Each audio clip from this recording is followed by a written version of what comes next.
Well, hello, family. How y'all doing?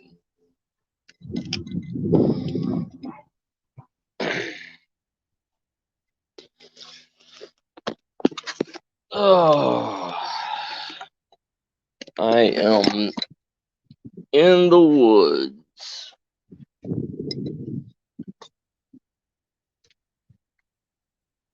After I get everything set up and stuff, then maybe I'll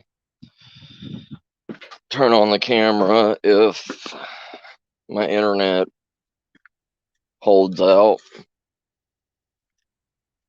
But right now it's holding with the camera off, so let me set up everything. Let me get everything out of the car.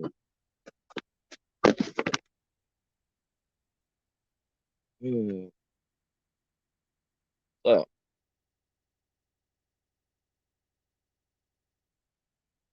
let's do some gear usage.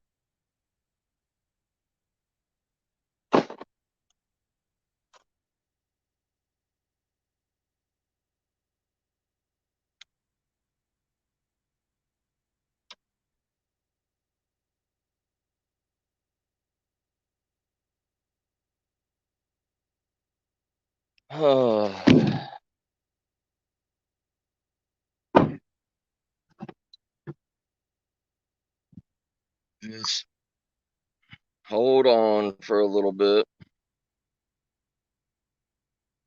Let me get everything ready. If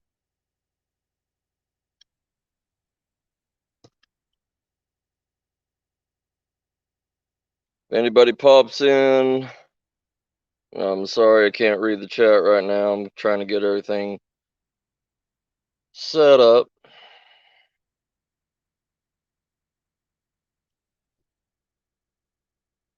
I hope everybody's having a good day. I really do.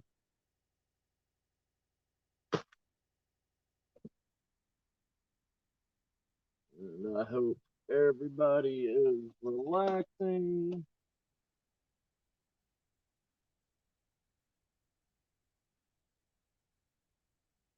Having a good old time.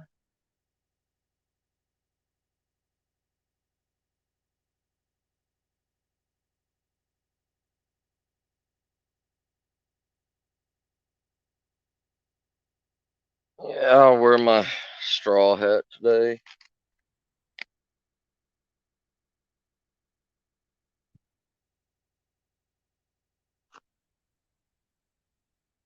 Oh, da da da da da da da da da da.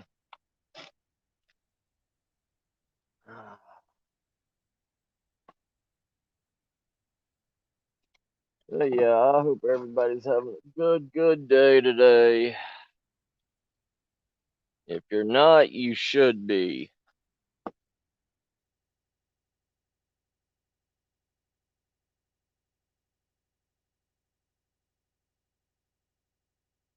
Because today is a wonderful day.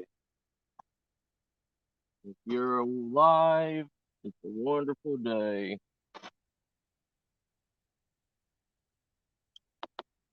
You know what I mean, Lucille?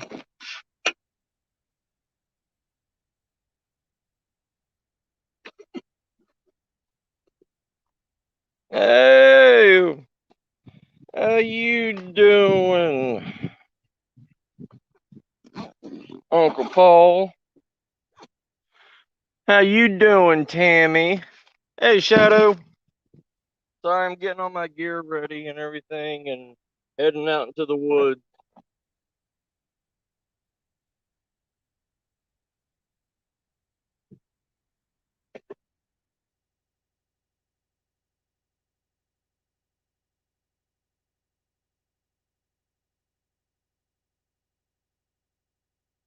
I hope you all are having a good day.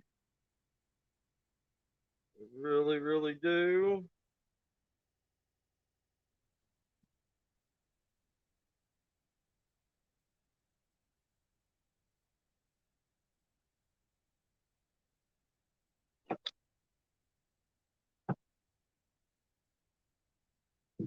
If I haven't said hi to you, I'm sorry.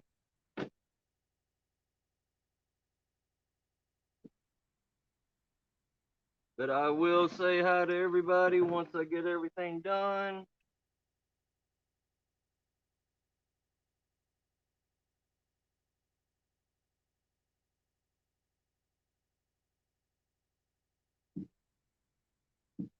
Just getting everything set up.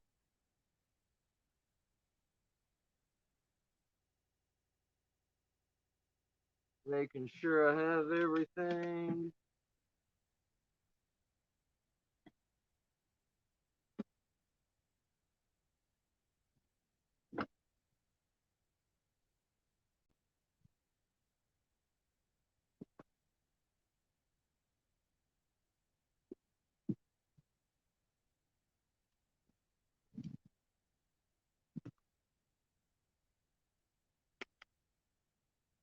Do, do, do, do, do, do, do, do, do. Do, do, do, do, do, do, do, do. Da, da, da, da, da, da.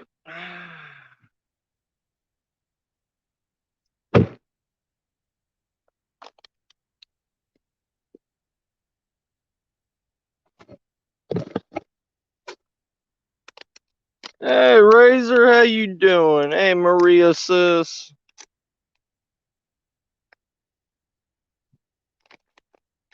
All right, let me set up my bag.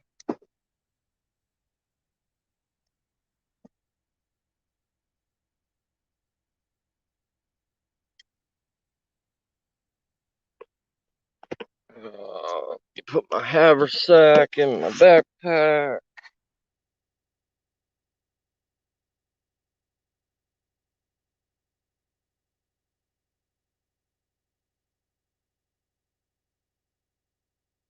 Pick the rain fly up.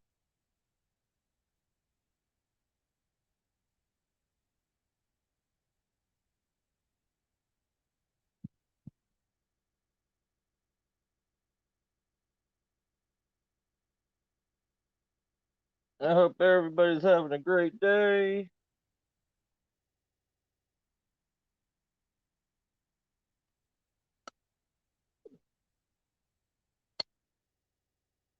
I hope everybody's doing good.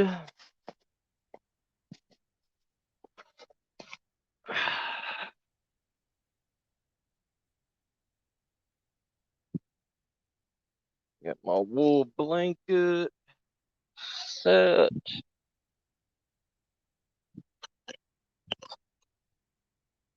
Curry in my jug of water. Anyways, how is everybody? How y'all doing?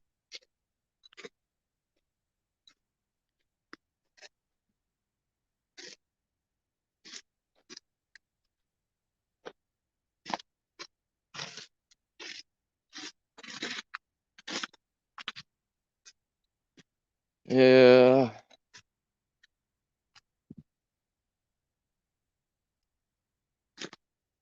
Oh, it's better to pack too much stuff than not enough.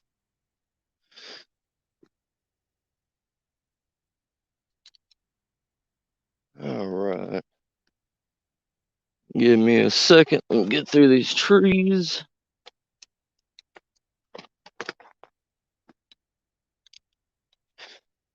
All right.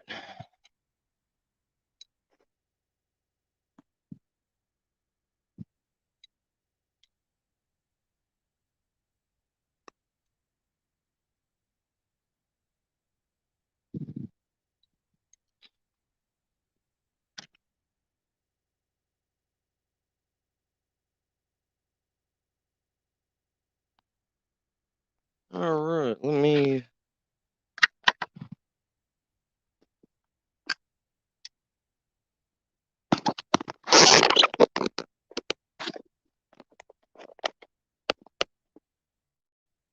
Oh, what'd I do?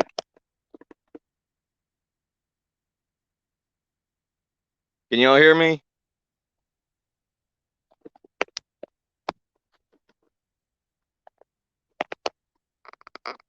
Can y'all see me? Oh, crap.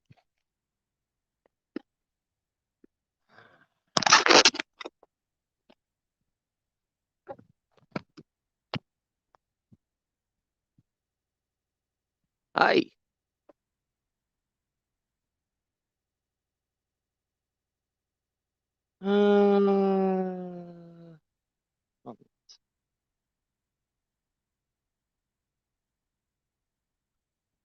There we go. Awesome. Awesome. Y'all can see me. All right. Cool. Cool, cool, cool.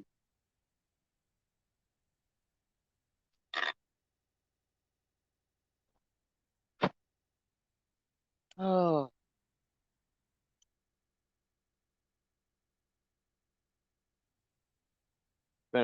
Finish off the rest of my water real quick.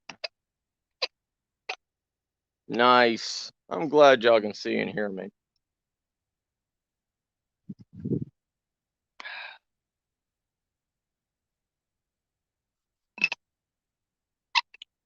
Anyways, everybody doing good today? Alright.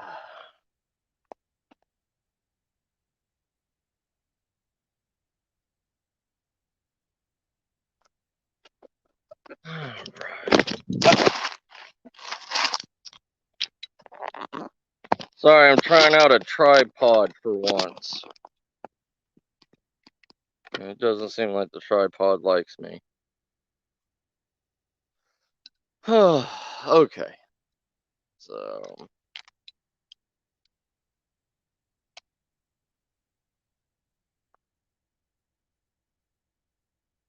Glad to see everybody.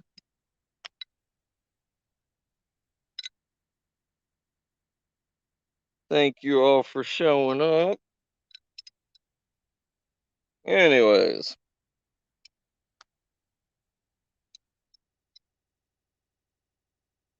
So, I know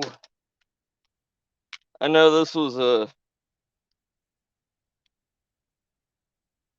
not a specific live stream or anything, but hey, thank you, sis. But this is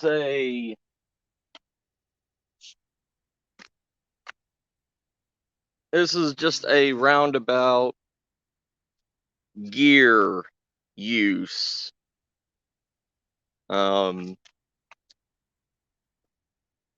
Gear use live stream. You know, teaching you how to efficiently use specific items in specific chores. Thank you, Eli brother. Thank you, Maria sis. Hey, Uncle Al. But because there's so many different tools, different items, different knickknacks that you can buy for survival, prepping, you name it, it's out there. But the thing is, with all these different items and stuff, they don't ever teach you how to use it or use it correctly. Hey, Celtic, how you doing, brother? I'm just out here in the middle of nowhere.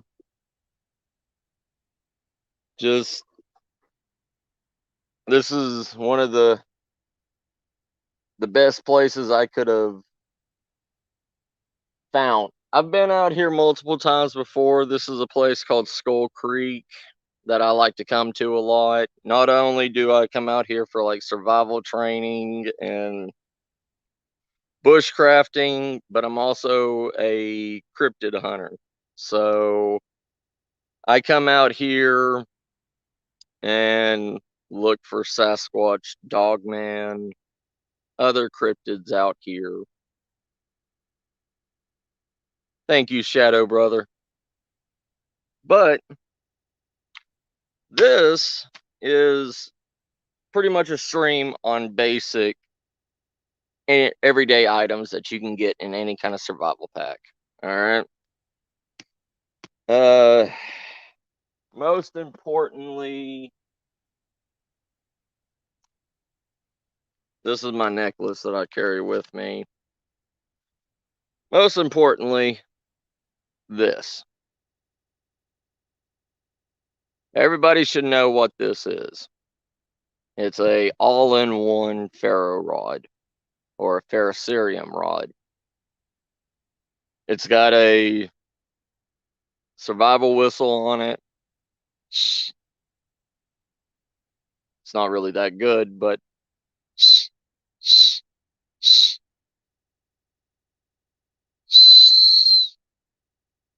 sorry about that with anybody with earphones. But survival whistle, everybody needs. It saves your voice, it saves your thirst, and it's easier to blow and somebody can hear it than yelling. Because a whistle will travel farther than a yell will.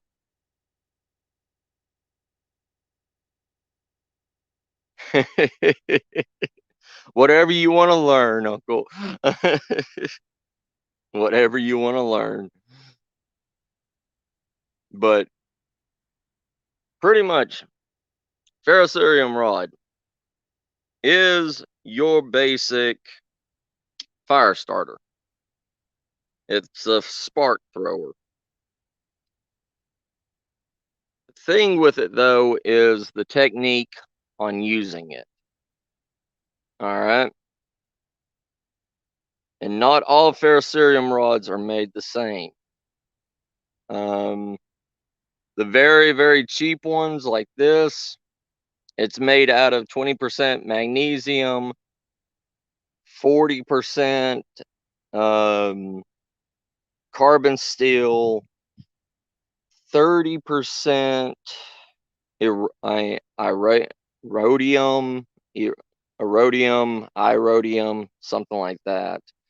But the high-end ones are usually 50% magnesium and 50% carbon steel. But those are the ones where you're going to be spending a lot of money for. And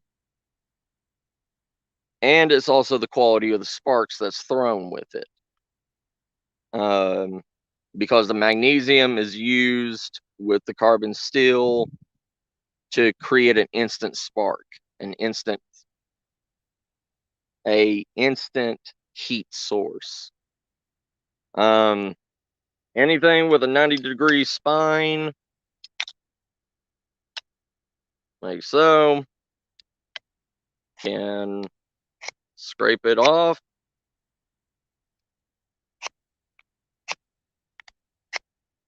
I don't know if you see that.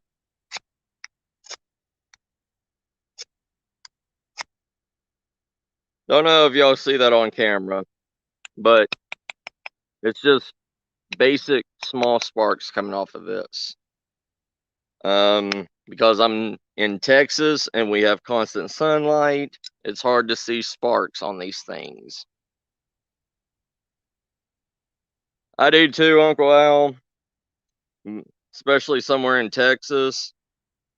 But the thing is, though, Uncle Al, a lot of people don't know how to properly use, even with directions, people don't know how to properly use a signal mirror. So that usually gets them killed before a whistle does. That's why I always tell people, even in my secondhand scout classes and everything, I always have them a whistle. It doesn't matter if it's the cheapest plastic whistle in the world. All you need is three short blows on that, and most people will find you if they are looking for you. That's the thing too. A signal mirror is good for if nobody knows where you are and you see a plane, you know. But most of the time, hikers and stuff like that, they usually let a friend know where they are, so they can send the proper authorities out and everything to go find them. I said most, not all. Um, but yeah, anybody that knows whistles, three short blows is SOS. Um, or you can do the three long blows, either or. See, not even these even work. That's why I was trying to show. Always test your gear before you buy it. And this just came out of a cheap survival kit that I picked up off of Amazon. So I'm showing you the quality of certain things. Like this and this came off of Amazon as a 2-pack for 99 cents. It was a Ferrocerium striker and a blade honer. But one works okay. One works okay.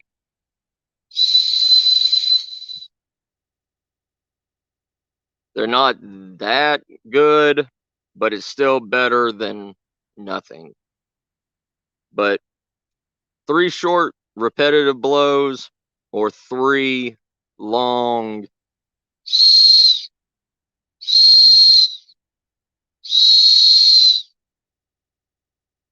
that helps too. And also at night, if you have a flashlight, you do the exact same thing with the flashlights.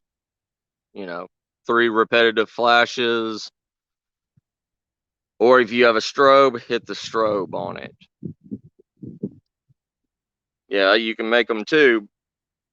But this is more about gear, CR. Like the differences between gear and how to use it, and not. This is more for people that are not handy or crafty, or if you don't have the mindset to do it. Right.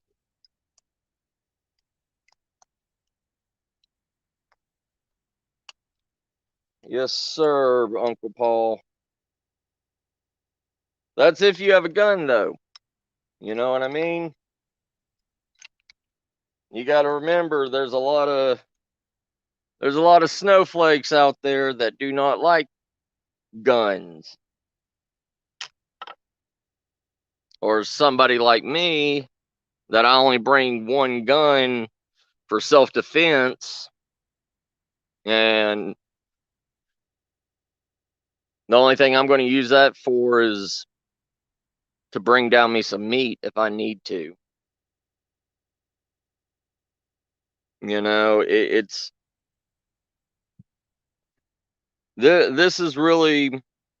I know a lot of y'all on here are seasoned preppers, seasoned survivalists. Y'all know what I'm going to say, but this is more for people like my sister Maria. You know, people that are just now starting to get into the prepping and survival and stuff like that, that doesn't know everything yet. Um, or somebody that has bought said a mass marketed survival kit. Never had to use it or anything, but they bought it for just in case emergencies. And hoping I can explain some of the gear that's in that's in their survival kit that they've never opened before, so they have a basic idea on how to use it. um it's and that's the thing about our community, you know, about the survival prepping and homesteading communities, you know. Yeah, that's true, Uncle Al. Can't whistle to signal a plane or anything, but you can make a fire and you can put green leaves in it and make a black signal fire to signal planes. That's one thing that nobody really knows. Hey, Southern, how you doing? And my dog is here with me. You finally decided to show up, baby? There she is. Say hi, Chloe. Say hi, baby. Well, fine. Say hi. Okay, fine. Don't say hi. Walk away. Hey, Tammy. Thanks, sis. Thank you, Southern.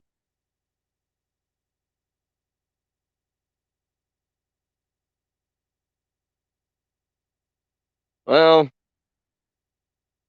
it may not help, but there's a lot of things. It's better to have the gear and know how to use it than be stuck in a situation with the gear and not know how to use it.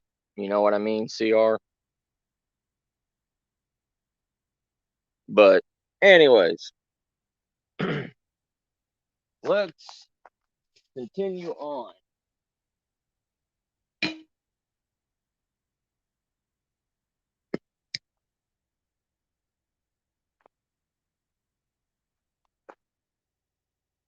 Uh,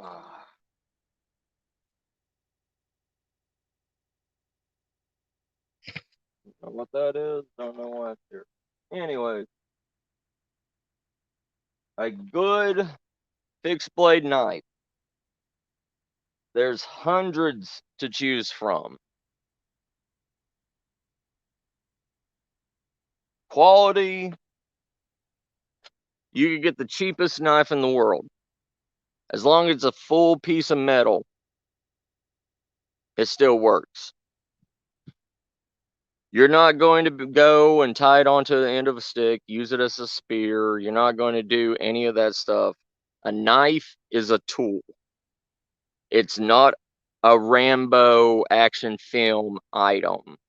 It's not a, I'm going to survive the world with a Bowie knife on my side. That's just not going to happen. But what to take with you? If you're in colder climates, you want something that's sturdier than a basic, full tang knife. You want something like an axe.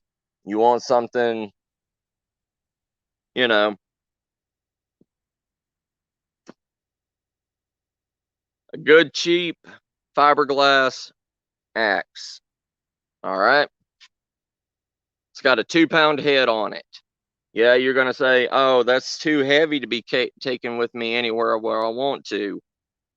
Well, either suck it up or deal without it if you're stuck in a snowstorm and you need to cut through a tree, but that tree's frozen and you just got a bare minimum. Say you just got a bare minimum full tang knife. Are you going to be cutting firewood down with this? No, you're not.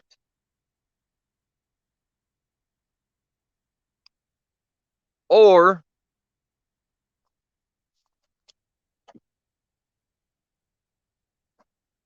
you take a nice fiberglass 0.25-pound camping hatchet with you.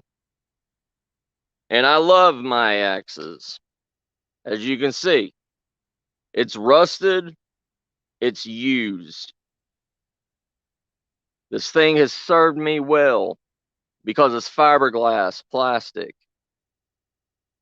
It's not a wooden handle that can break on you. If you want something like that, you want to get a tomahawk blade. Because with a tomahawk blade, you can go and break any limb off, reshape it to fit that tomahawk circle holding head, and use it over and over and over again. All you got to do is just take the head with you. Or a bow saw. You can find plenty of bow saws, plenty of Baco Laplanders, stuff like that. I have an axe. I have a saw. I have multiple saws. But do I really use them? No, I don't.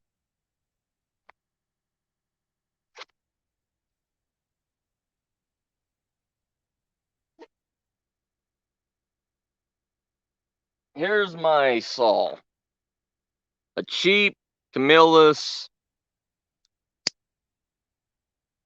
3-inch pruning saw blade to cut small branches. Hey Guardian, how you doing, brother? Do I use this? Rarely. Because in the environment that I live in, you really don't need one of these.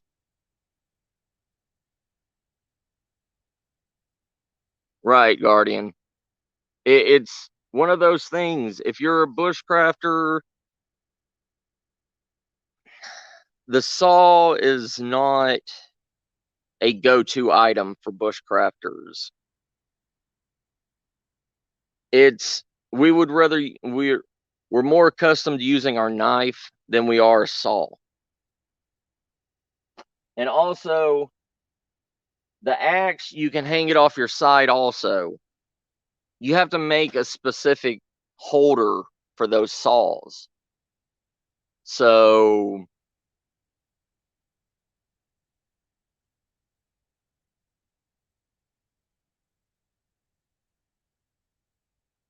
oh, you won't, Eli.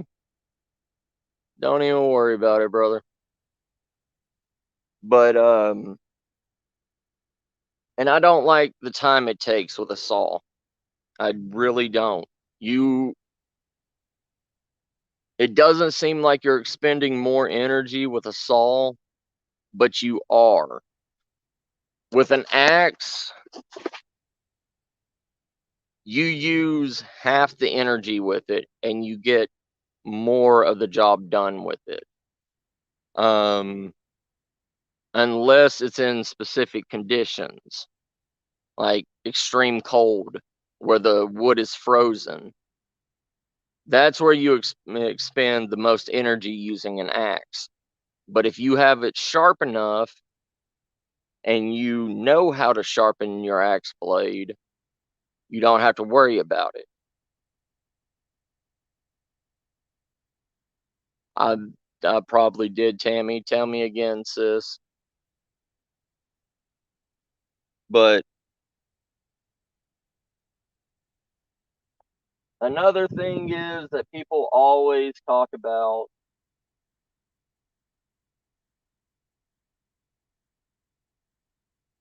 is gloves. Everybody talks about having a pair of gloves with them doing work. You know what the thing is with gloves?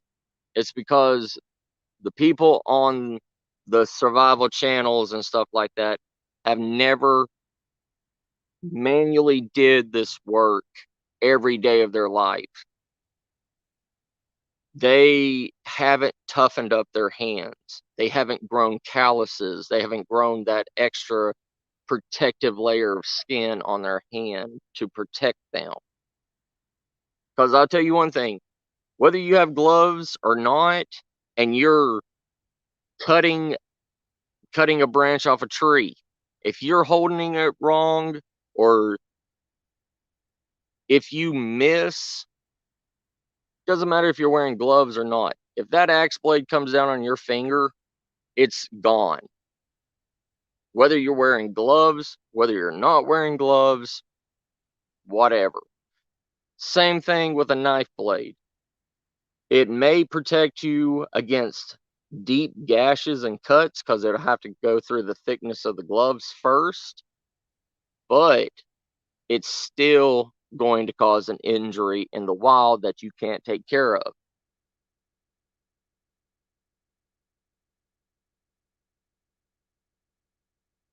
I'm glad to hear that, Tammy, sis. I'm glad to hear that.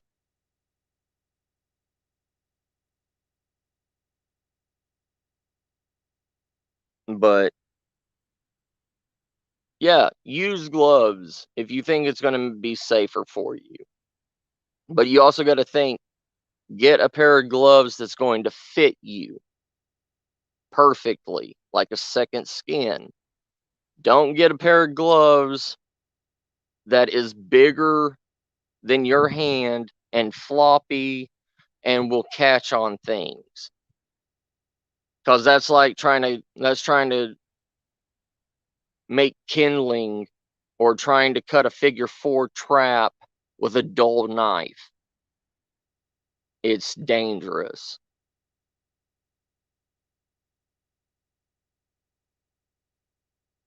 Yeah, teeth is, that's why you got to take care of your teeth. And like a survival situation, that's one thing people don't understand is oral hygiene.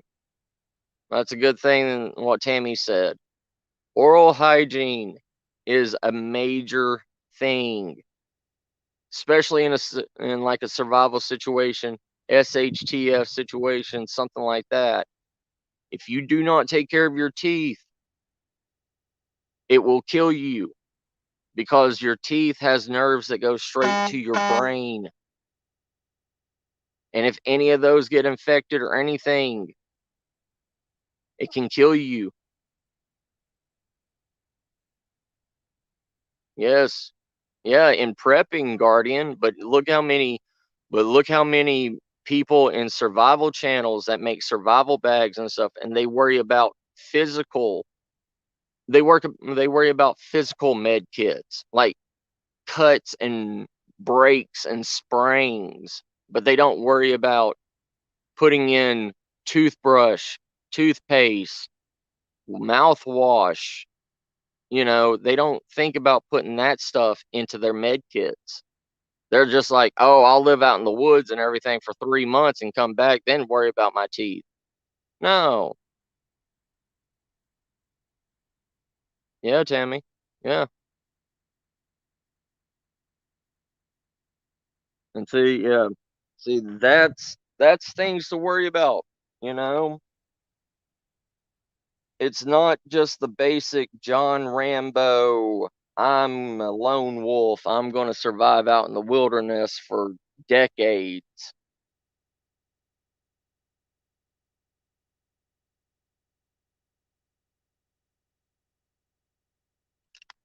Another thing to worry about taking out here, dry bags. This is a 3-liter dry bag. Yes, it was meant to keep your stuff dry, keep anything important dry out of the rain and stuff. But these things have more than one use. You can fill one of these bags up and have 3 liters of water. Yeah, you're going to have to filter it and everything else, but it's a holding container for water for you when you have nothing else. Um, Everybody needs at least one dry bag with them. I don't care. Don't care who you are, and I don't care what you have with you. At least carry one dry bag with you. It doesn't take up that much room. It doesn't weigh anything. So, dry bags.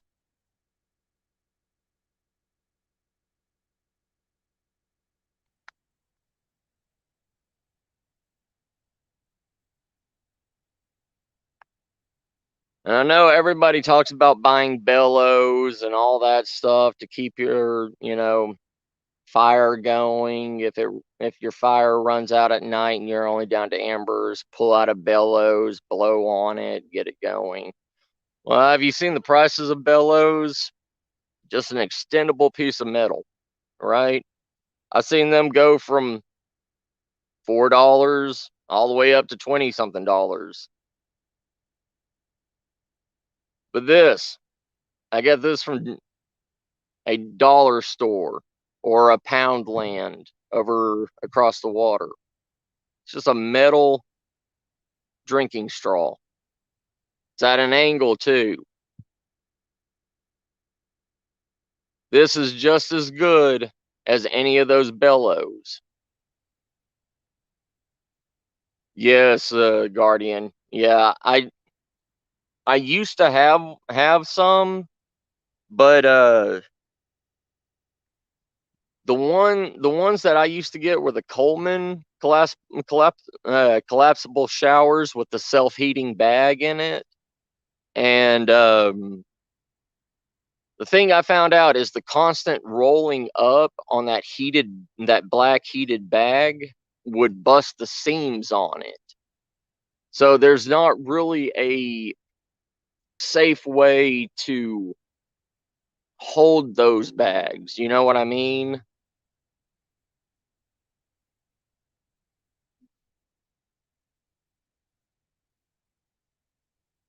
Yeah, CR. But I really like the idea of those those camping solar showers. Because not only can you use that for showering, for holding water, for multiple uses, but also with that tube on it, you could connect it to a Sawyer mini squeeze and use that as your water filter. Yeah, Guardian. Those really are. Um, but but the good thing is like taking one of those things. If you're going to be out on like a solo camping trip for like a week or so, there's nothing better than being able to wake up and have a warm shower. You know what I mean?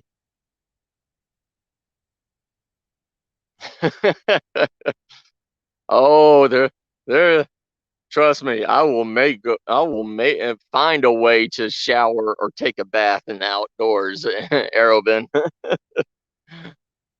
I will find a running stream and I will dip myself in that and make myself smell good.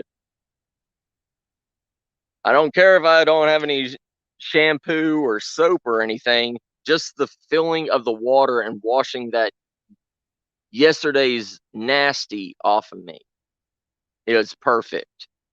You know what I mean? It's a morale booster. Anything a civilization that you can try to recreate out in the wilderness makes you feel more human. You know what I mean? It makes you feel, it gives you a new source of energy back that you did not have before.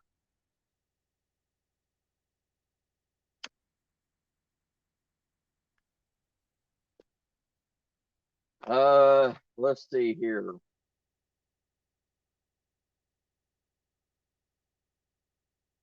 Give me a second.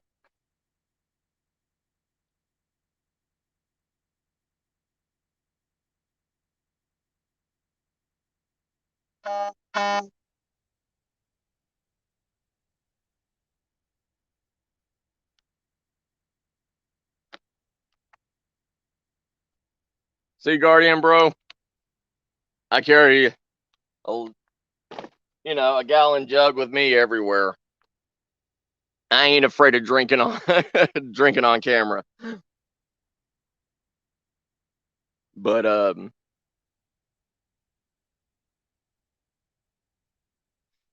yeah, Tammy, you can use those. I usually get like the 100 packs, and I use that more for toilet paper.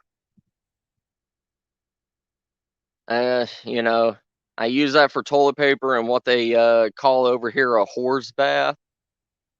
You get your feet, get your private areas, get your armpits, and get your face.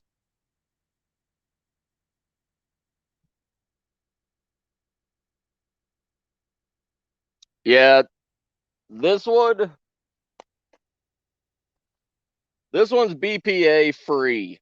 So it's the Niagara water. That's one of the only water sources that I actually drink, except for Old Smoky bottled water, Arabin.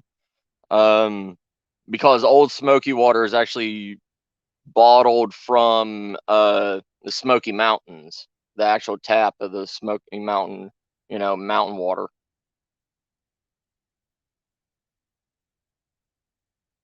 But you know, any water, it's water. You know what I mean? Even though it's supposed to be chemically safe or artisanal or whatever, it's all gonna have minerals. It's gonna have chemicals in it. It's gonna have everything in it. Unless you're actually drinking from the true source of the river or the stream or whatever that you're drinking from, all water's polluted. It doesn't matter where you're at.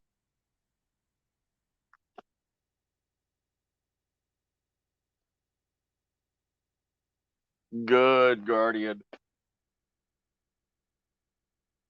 So, my brother-in-law passed away the beginning of this month.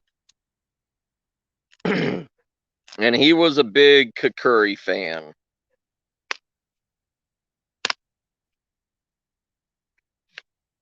And he left me his Kakuri. I have never used a Kakuri in my life. I've never liked the shape of it. I never liked the forward bow sling belly. But I told him before he passed and everything that I would use it for him. That I would, in his honor, use it for him.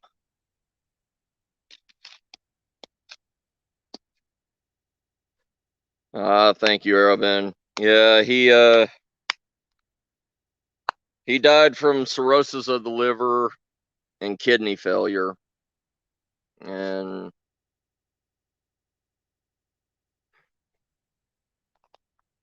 And also, it love him to death. Thank you, CR.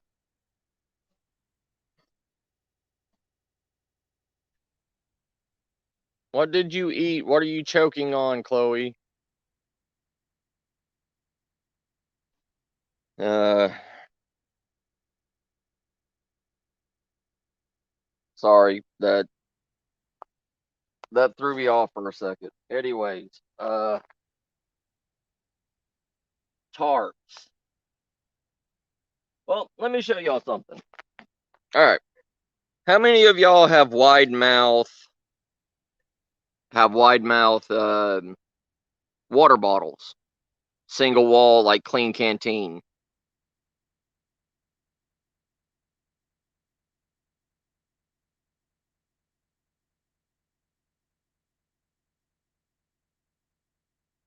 Yeah. Yes, sir.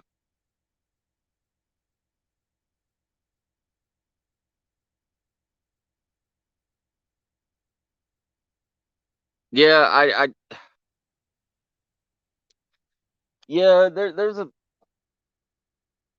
I've done plenty of research on Kakuris. I never liked the forward weight of Kakuris in my hand because it don't get me wrong, it's a good forward motion for hacking, for chopping, um, but it throws my hand equilibrium off. You know what I mean? Because I feel like I'm always having to balance it, even though it's balanced. Okay, so y'all don't. All right, let me show y'all. Like the Clean Canteen. Uh, this one is the 64-ounce single wall Clean Canteen. I got this thing at a secondhand store for $1.25, and online these things go for between like $30 and $40. It's a single wall. It's got a silver lining on the inside of it that's supposed to make it antimicrobial or whatever, protect it. But these things, and I was online looking looking for stuff online. And there's a reusable coffee filter online. It's called Primalus, Primuls. Oh, Primala, Primula.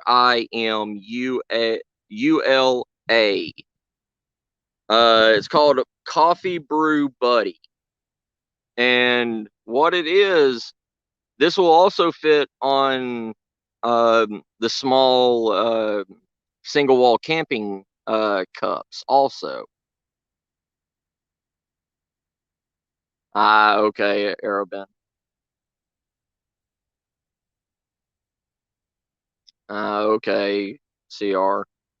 Well, anyways, this thing, I mean, it doesn't have to be a completely wide mouth because, as you can see, it's got this lip on it, and this lip goes into the wide mouth of the bottle, and uh, the mesh goes inside, and you pour your coffee grounds inside of it. Then you pour your hot water through it, and you make your coffee that way. Um, this thing was like $2 online for it, but this also fits on top of your metal cup too.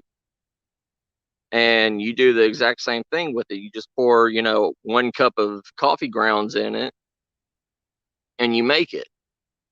Um,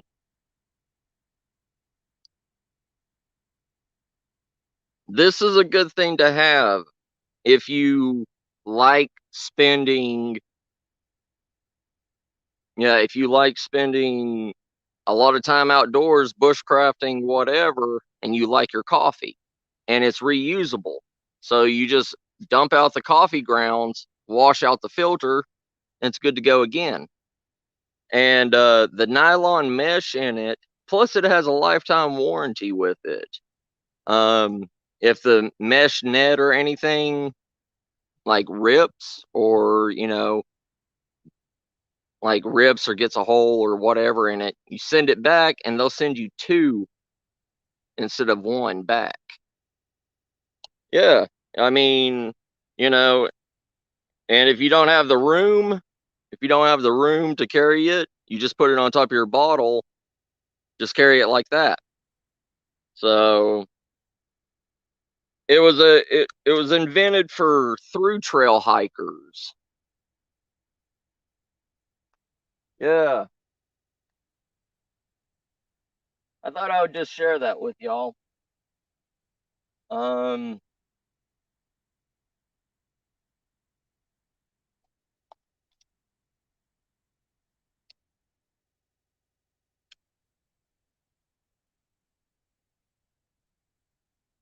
Sorry, it's my little haversack that I carry with me.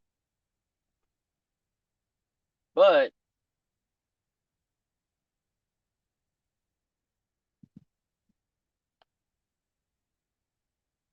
everybody's heard of Dave Canterbury, correct?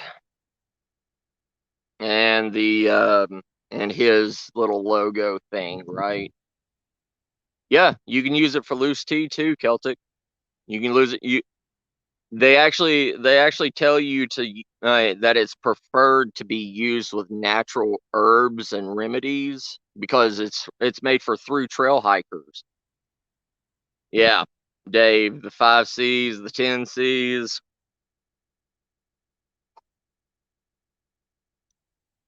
He actually he actually bought that brand, and now it's owned by Dave Canterbury, but it's still, you can still buy it off of like Wish and Alibaba and stuff like that for cheap. Um, Never heard of him, Tammy? You probably, if you ever watched Discovery Channel, Tammy, there was a show called Dual Survivor, and Dave Canterbury and Cody Lundin were the two survivalists on there. They were dropped in a specific location with specific items and had to survive. And Dave Canterbury, after the whole thing and everything, he started his own YouTube channel. And it's I forgot what his brand is called. Um, I have his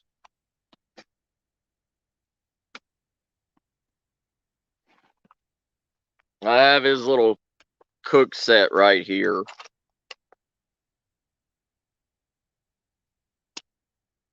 And this thing actually does fit really well in a canteen holder set. So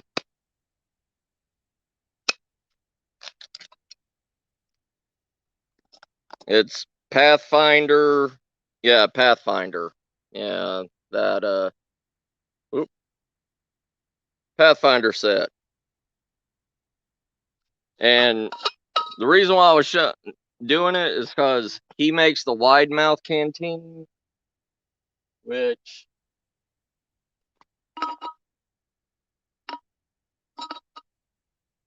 see how it fits on top of it?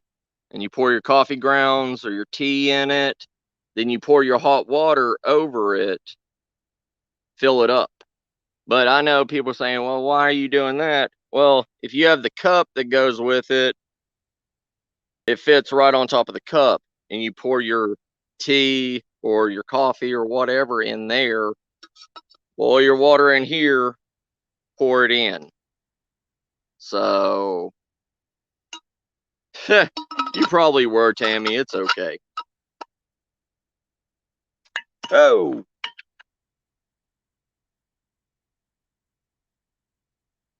but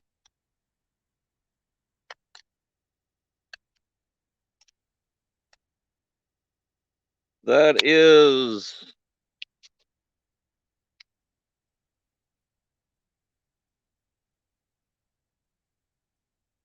and this thing fits in a basic GI Molly 1 quart canteen pouch. If y'all want to, if y'all can see that, if you want to pause on there and look it up, it's the Molly 2 1 quart canteen pouch, special defense, NSN 8465-01 525-0585. So if you want a good canteen holder also that's got 2 pouches on it, can hold a whole entire cook kit with it, this is a good pouch to have. If you're just, need a 24 to 48 hour survival kit, these things are good. You can fit a lot of stuff in this small package.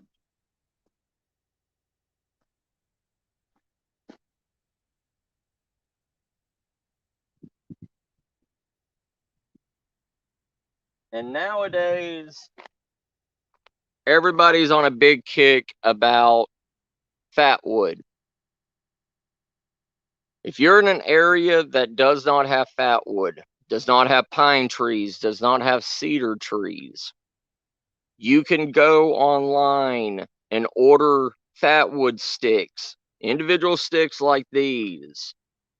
You can get like a box of like 100 of these Duraflame fat wood sticks for like $15 on Amazon.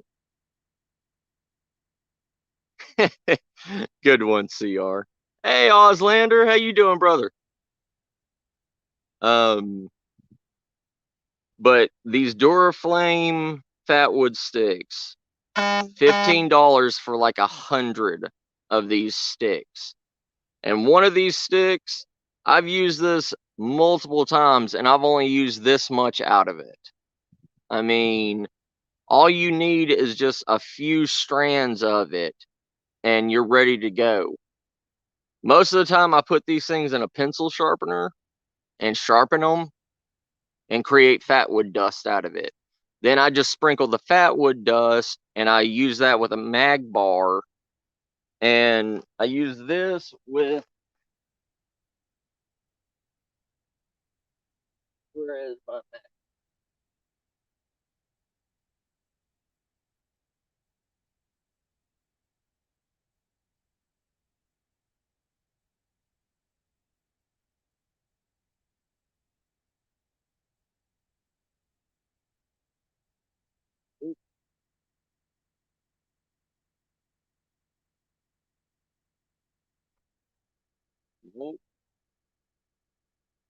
Uno momento. Lost my mag bar.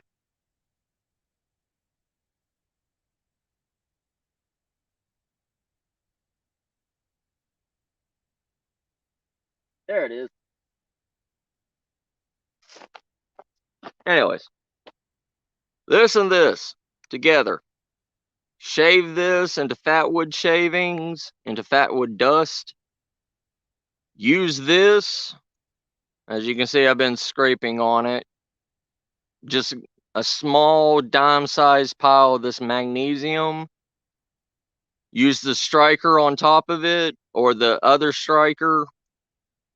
You have instant flame and a good fire for probably about 10 or 15 minutes. So you can, if you don't have all your stuff prepared, you can prepare it then and put it.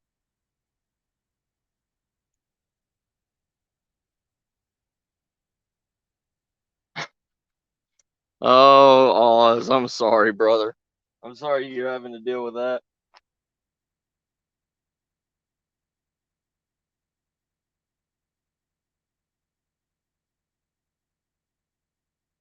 But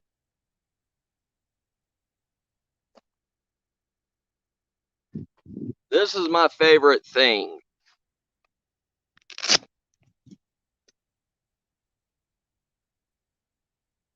If nobody has one of these, y'all should look it up. Y'all should look into it.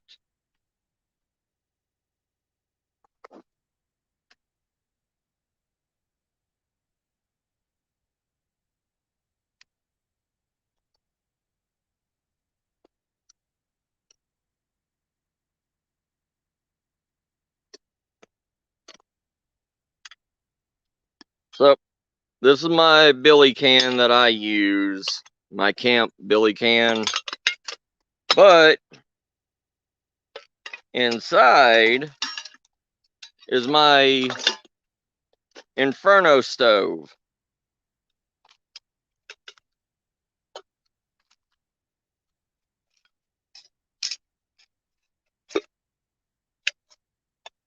It is a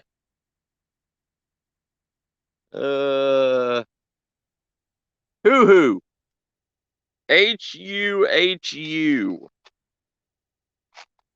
This thing is amazing.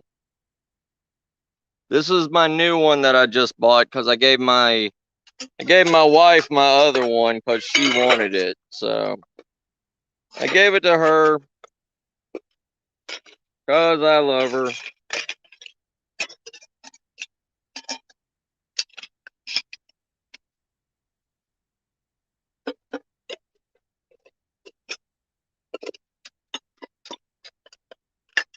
But it goes straight into a 2-quart camping billy can. Straight up, you have a water cooker, you have a thing to boil water in, you have a thing to boil water with.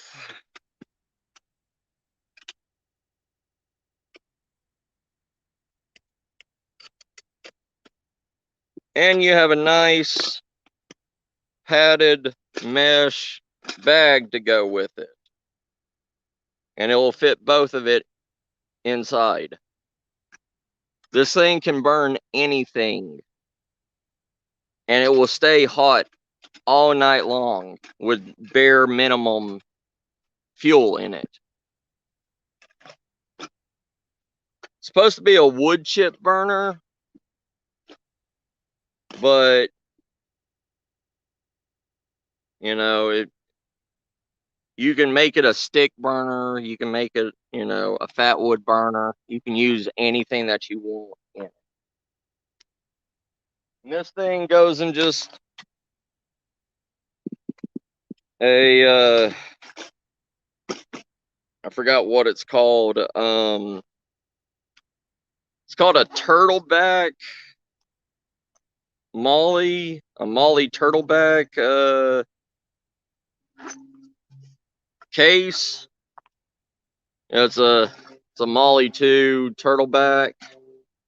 So all you'd really need to do is just have this and your water on your side, and you got fire and water with you.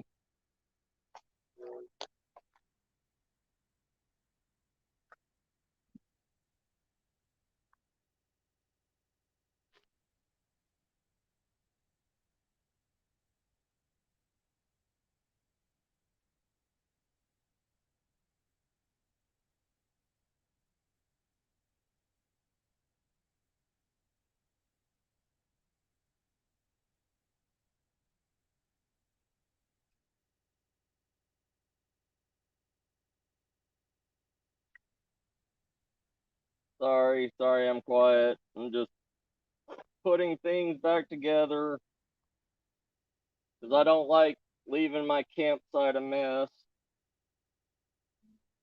and spending all that time cleaning it back up.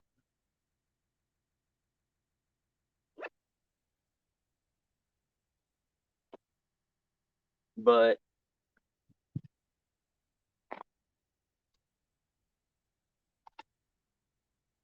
there's another thing that I use. It's a welding striker.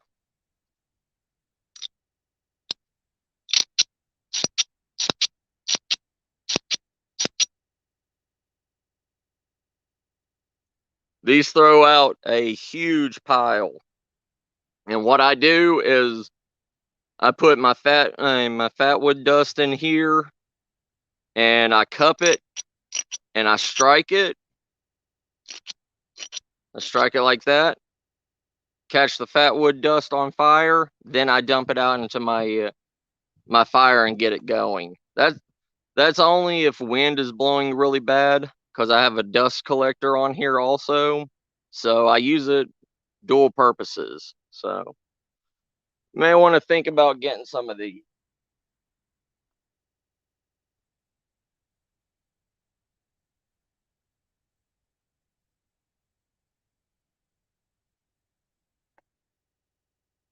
I know, you seasoned survivalists and preppers and stuff want to know what my med kit is. I got a med pod. I've got my gauze, my ice pack, my heavy bandages in the bottom. connect it together. And the top one has all my bandages or plasters, people across the water call it. I also have my iodine and Neosporin breakaway Q-tips in here. You fill the tip of it with fill the tip of it with whatever you want to fill it with. Then what you do is you break it in half, and it will leak out to one side or the other, and you use that.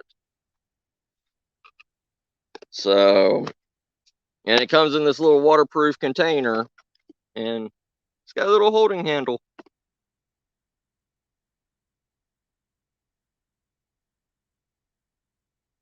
Yeah, thank you, Guardian. Yeah, these things are good.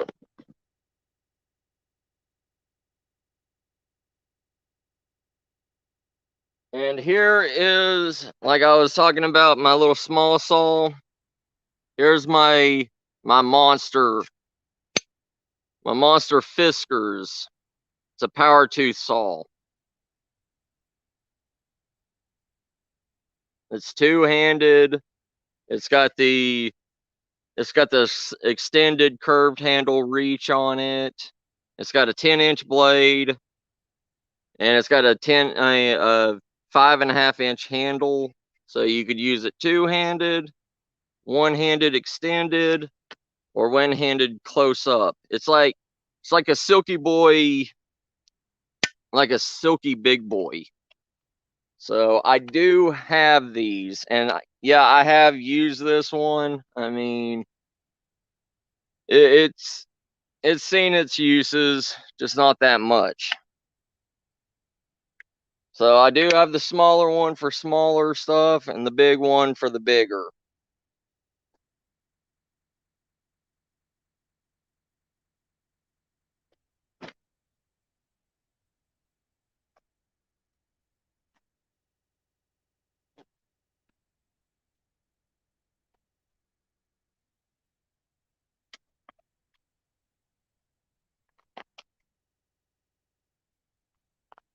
I do have bank line with me, number 12 bank line. It's 375 foot of 72 pounds or 32 kilograms. It's the number 12 bank line. This is always with me just in case I need to make a hammock, or I need to make if I'm in a survival situation, I do need to make a, fish net or a trout line or something. That's what I have this for.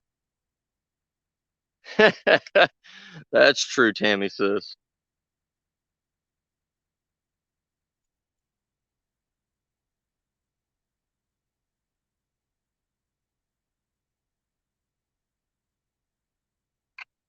That's right, Rip Curl. Yeah, that is true. This is my little.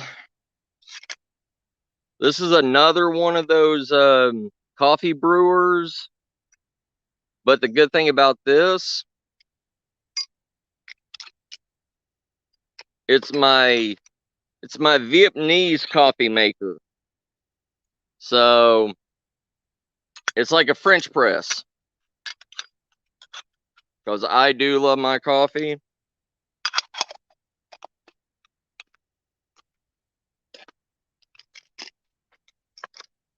So this is the whole setup. It's made out of aluminum. Yeah, people are gonna bash me for drinking out of aluminum and using a lot of aluminum stuff, but you know what? I've been using aluminum ever since I was a Boy Scout, and I haven't had any ill effects for it, and I've been using aluminum since I was like 6 years old. So yeah, people say, oh, it causes dementia, it causes this and stuff. Yeah, it only does that if you're scraping the aluminum off and the aluminum chunks is getting into your food. But for stuff like this and boiling water and everything, Aluminum's fine, and aluminum will outlast us. So you put this on top, take your little lid off. This is the coffee that you put in it. The coffee cup that you put in it. This is your little compressor. So you put it in like a French press, and you completely push it all the way down until it can't go no more. And you have a good cup of strong coffee, because it's pushing all of that caffeine and everything out of it for a good boost of energy. Oh, take care, Shadow Brother. You have good, sir.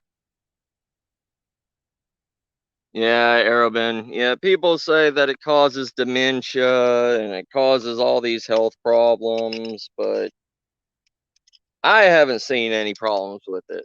So, and I'm 37 years old, so I've been doing it. I've been using aluminum for 31 years. Some people say I'm crazy, but you know. But anyways,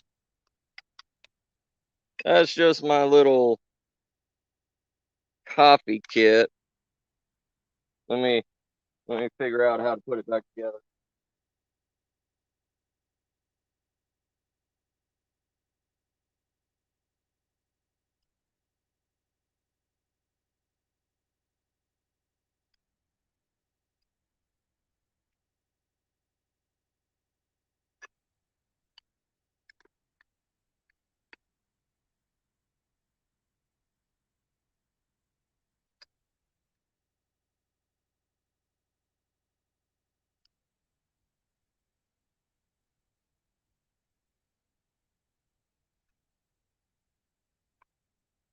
All right.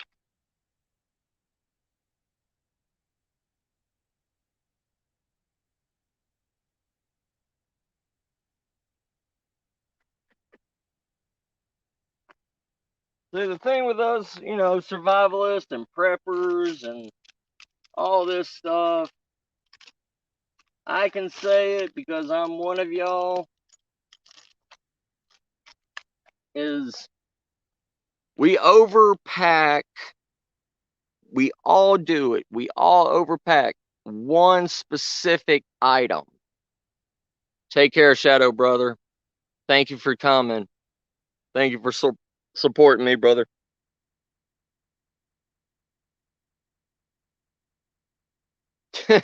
Right, Arabin? But I mean, we can all admit it. We all have one specific item that we consider the most important thing out of everything.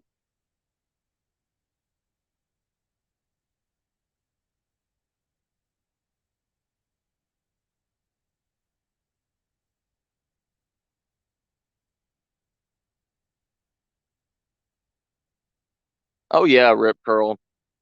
As long, in our community, we can band together. That's the one good thing about us. And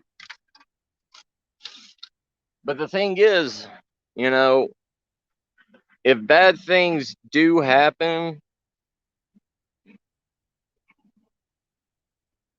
yeah. If bad things do happen, we as a community need to learn radio.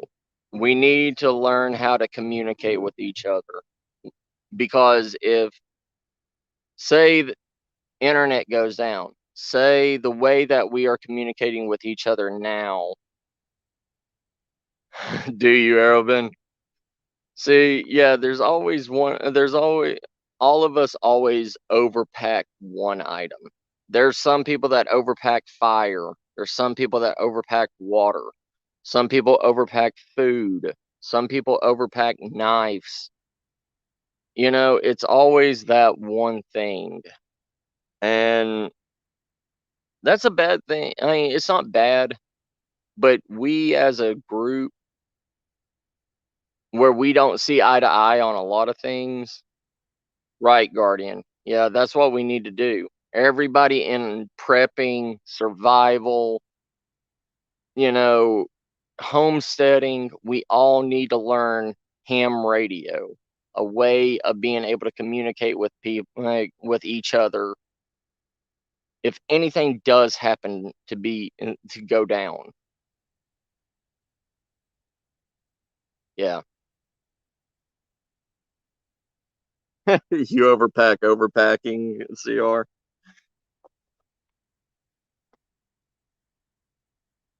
But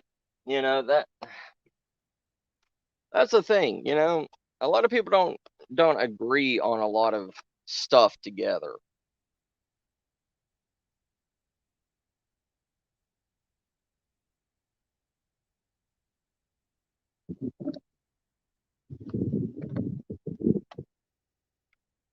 Like you'll have a handful of people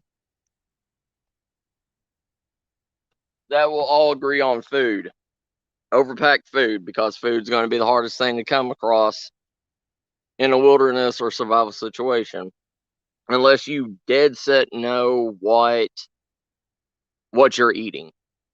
Same thing with water. People say, "Oh, it's so much easier to find water and everything," but to certain preppers in like desert locations, like here in Texas or Nevada or New Mexico, places like that hardly have any rainfall a year and hardly have any natural sources of water, they need that water. Mm. True, Arabin. That is true. But it's some of that stuff. It's you may not.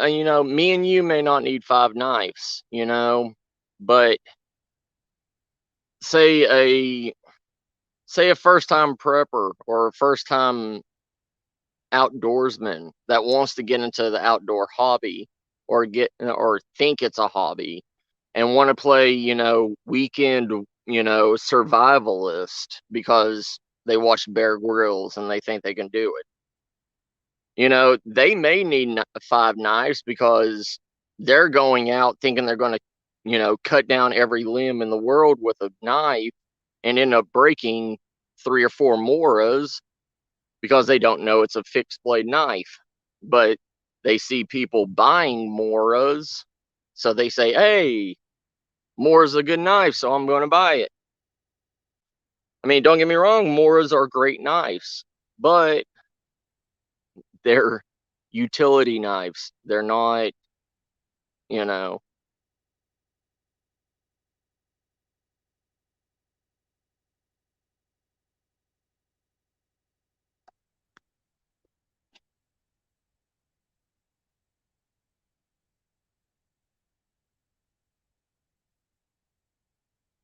Yes, sir, Rip Curl.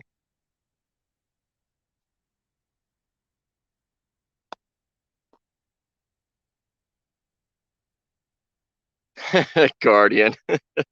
You got the problem of which knife am I going to take out today, right? Like a lot of us. That's what I do. I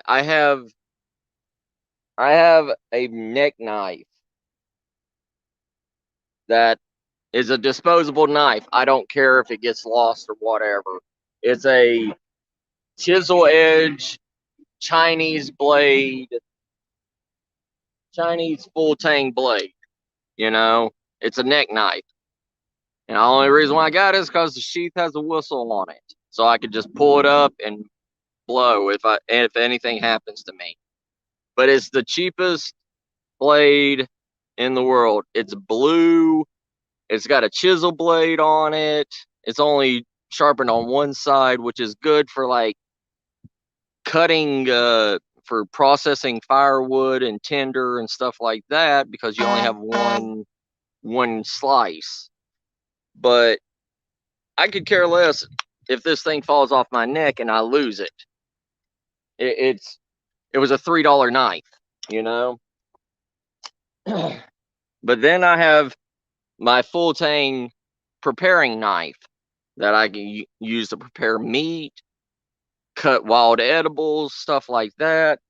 Then I have a Bowie knife in my bag, a huge Bowie knife, and that's for more harder tasks. If I have to create, a rabbit trap, or if I have to create a figure 4 deadfall, or whatever I need to do.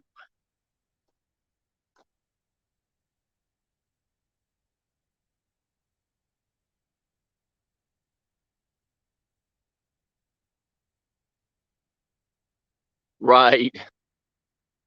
What's up, Tammy? Arabin, I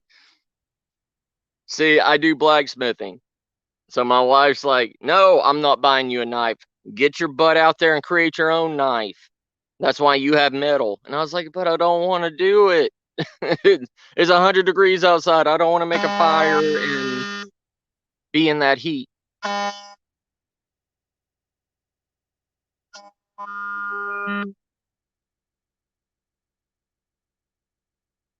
Leave me alone. Sorry, I had a call from one of the going to sell you life insurance people. If it was snowing, it depends, sis. I mean, it really does. If you if you were if you have any spruce trees, if you have any thick layer pine trees, anything like that that has a good hood over it on the lower sections that has enough weight to shed off the snow. If you can see and it has a semi bald spot underneath it, that would be the best place. Log cabin with a fire, yes sir, Unit CR. Um, you can also dig. You could also dig into the snow depending on how deep it is. And I mean, you can make a burrow in the snow instead of trying to make an igloo. Don't ever try to make an igloo because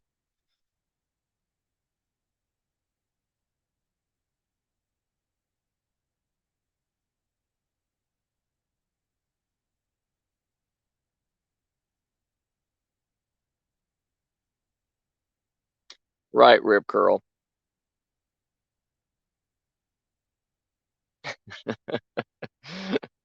Yeah, Tammy. Yeah, that would be perfect for you, Tammy. A log cabin with a fire. But, it depends on the situation. It depends on how much snow is there. It depends on what kind of clothing you have. It depends on you can't just say, "Yeah, this is a good area." You also got to see where the wind's blowing. You got to know if you have a way to make fire because without fire in the snow, you can make any kind of protection from the wind to protect you from the wind. But if you don't have a way to make fire, you may or may not make it because the threes of survival. 3 days without water, 3 minutes without air. You know, 3 hours in severe conditions, 3 weeks without food. Yeah, same here, Arrowman.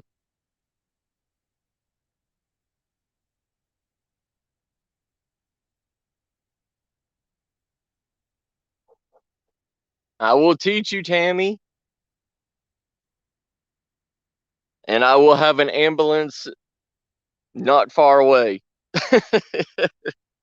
I'll teach you bushcraft and survival in your backyard. Would that work?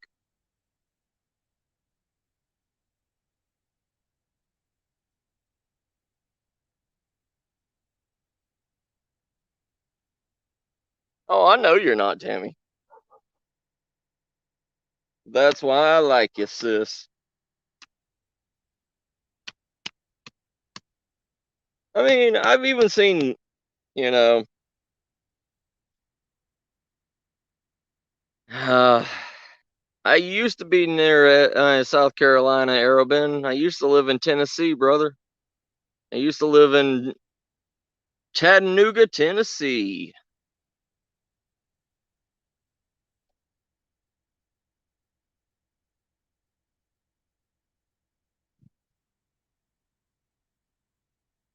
Yeah, yeah, Guardian. Yeah, that's what I was trying to remember and quote because, it's like spruce trees, pine trees, cedar trees, any of the evergreen family you can really use as a snow survival shelter.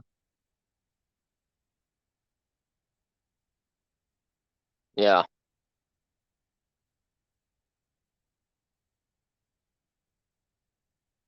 But see, that's the thing, that's the stuff you need to worry about. Stuff that never does happen, you know, stuff that you're not used to. That's what people need to prepare for more than preparing for everyday occurrences in their natural area. Say all you do is prepare for all day long 100 degree weather, right? And something like, okay, let me give you an example. When Texas had something called snow apocalypse, where we had almost 2 weeks of snow and ice and everything. Well, Texas is not used to that. Texas may see snow flurries once or twice, maybe in a 5 year period, but this had almost 8 inches of snow. Nobody knew how to drive in it. Everything was shut down. Even our water, like our pipes and everything, busted. Everybody's houses. We had 200 and something counties without water for almost 6 months. Um, People were not getting water to their houses. People were not, you know, people could not buy plumbing supplies, PVC or anything to replace that plumbing supplies. So you have to prepare for those kind of emergencies that never do happen to you, or you will never think will happen to you. Because once it does, you won't have the preparations prepared to deal with that situation.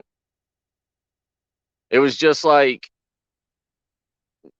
I'm used to snow and I'm used to taking care of things in the snow, and I can drive in that snow and I could drive in that ice, but nobody else could. But the thing was there was nothing open. There was no shops open. There was nothing. So we had to rely on all our preps. The bad thing was we had to go out and get the snow, bring it back in and melt it. And we were staying in a hotel at that time. We stayed in a hotel because we thought it was just going to be like 2 or 3 days of snow. No, it turned into 2 weeks. But even at that hotel, it had no water. We couldn't use the bathrooms. We couldn't we couldn't do anything. We were literally getting water out of the pool and bringing it back to the hotel room just to flush the toilet.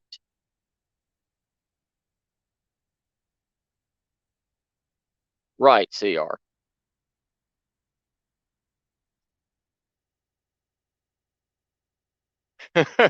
The zombie herd. No, no, I'm not prepared for the zombie horde. No.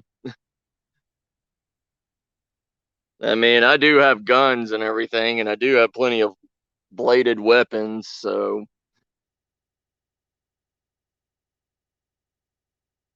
Yeah, it does. It does, Arabin. But that's the thing, though. People did not understand how to go out and get snow and melt it for drinking water.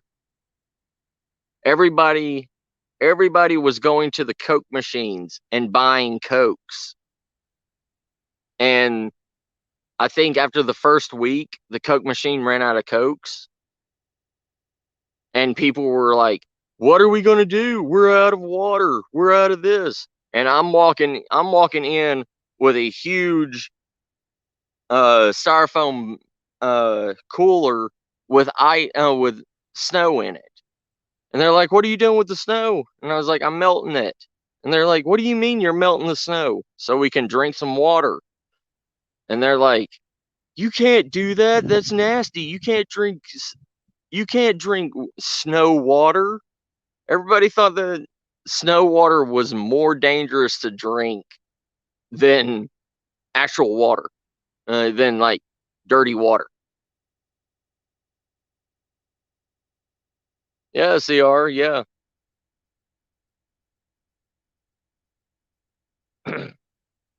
It's just that's why I tell people,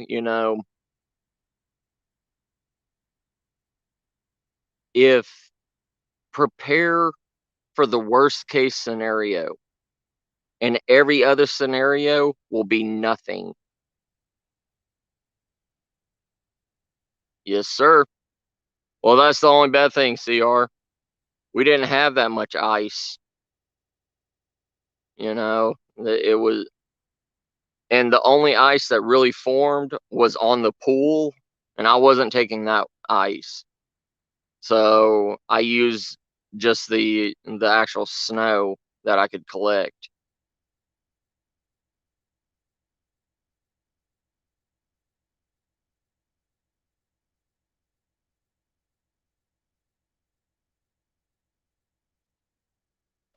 Oh, but yeah, once you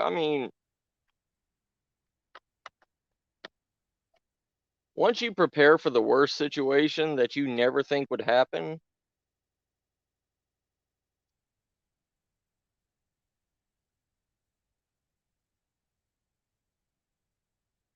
every other situation will be nothing. You won't have to worry as much.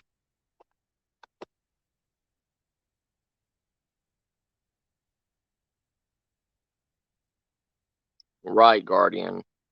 I'm not saying prepare for every known apocalyptic virus spreading whatever that can happen out there. I'm talking about preparing for the worst natural disasters that you can do. Like, that you can think of. You know what I mean? Because if you live in a place that it never snows, and like the example I gave y'all here, you know, if people prepared more for that snow, that that 2 weeks of snow, that 2 weeks of no water or power or anything, it would have been a lot easier. But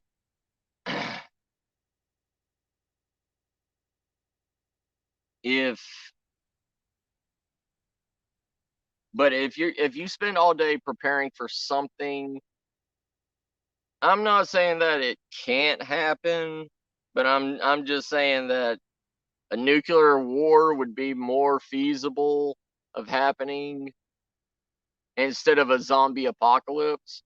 But if you spend all day preparing for a zombie apocalypse and that zombie apocalypse never comes, and you're right beside a nuclear power plant and that thing goes up, on if you're beside a nuclear power plant, there's no saving you anyways. But if you're a couple 100 miles out from a nuclear power plant and it decides to go up, and you don't have radiation pills, you don't have, you know, iodine or anything like that, or gas masks or a radiation suit, which is hard to get in any kind of situation, no matter what. It's one of those things. Or if you live in an area that barely has any rainfall as it is, and then another dust bowl happens. Say rain doesn't drop for 6 years. That's something to worry about. That's where you need to, stockpile on water. You need to stockpile on portable water, you know, aqua tabs, stuff like that. Make your preps for the worst. Like here in Texas, we are always in drought. We always have like a water saving warning during the summer. We and if we go over if we exceed a certain amount of water, we get double the price added for every half gallon that we use. So water is a major thing that you need to stockpile. Oh, sorry, let me read the chat for a minute.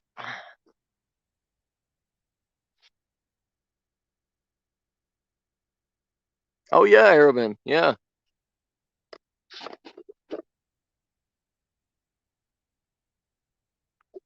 That is true too, Guardian. Can't prep against that against meteors.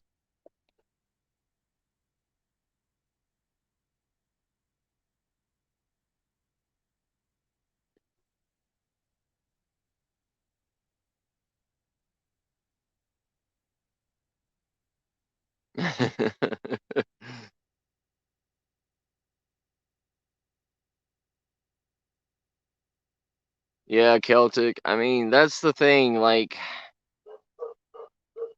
prepping items and stuff like that will never end, brother. It's one of those things.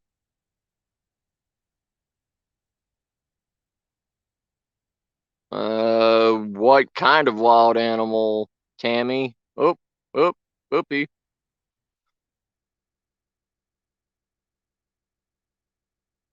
Yeah, our ancestors drunk blood all the time, brother.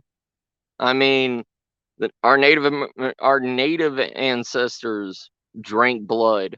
You know, hundreds of different tribes across the water drank blood. It it hydrates you. It gives you nourishment and water also. Yeah, Guardian.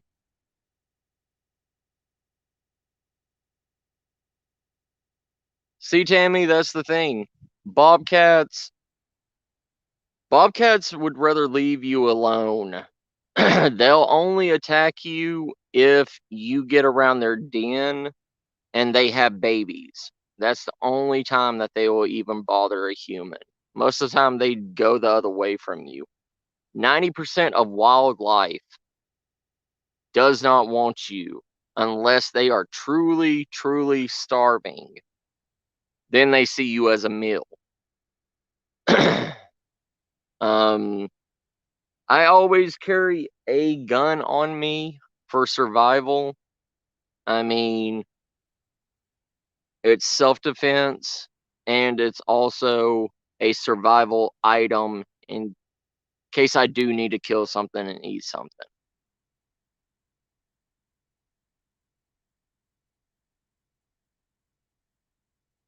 Yeah, yeah, Arrowbin.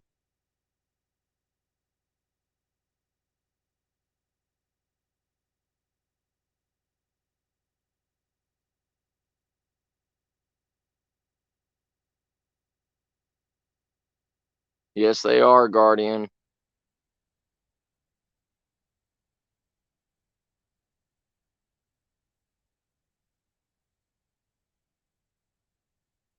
Yeah, you can use a trekking pole, you can use a walking stick. I mean, it most of the time if you make noise, unless they are guarding their children, they really don't want to deal with you. Yeah. You don't run, you don't show your back to them. You always face them.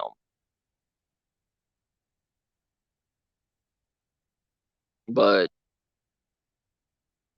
I mean, there is big cats out there. It doesn't matter what you do. If they just don't like you, or if you're just, yeah. Um, but mountain lions, pumas, jaguars, stuff like that, they don't care. They do not care. They're like a house cat. You know, House cats don't care. If they want to do something, they will do it. And it doesn't matter how big you are, it doesn't matter how much noise you're making. If you're in their territory, you are easy prey. And mountain lions like to sneak up on you. They will hunt you for miles and for that one precise moment to attack you. Yeah.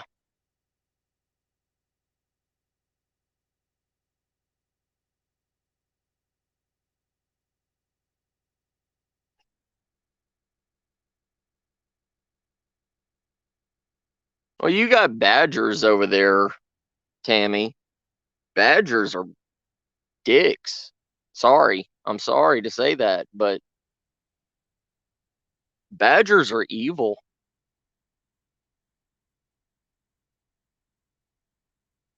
Yeah. I've heard stories of badgers chasing down a human. Like they were doing one of the through trails through Europe, um, and a badger chased this person for like 15 miles.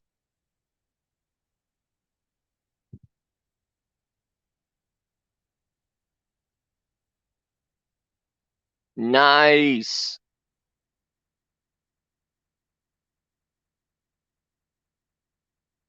How you doing, Monster Radio?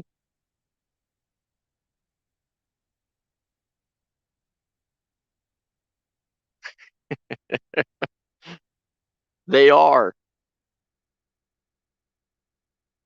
That's what I'm saying, Tammy. Yeah, badgers are evil.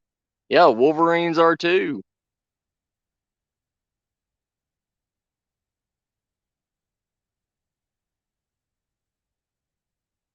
Yeah, Guardian. Every day's a learning experience, brother.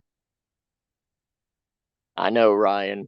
But I want to get your name out there, sir. I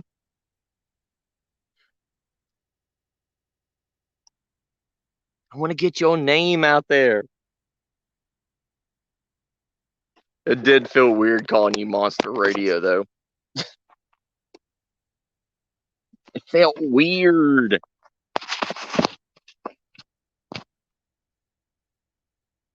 See, you know, a lot of people tell, I shouldn't smoke, but I do. Okay. And the thing about smoking is if you're smoking on a trail,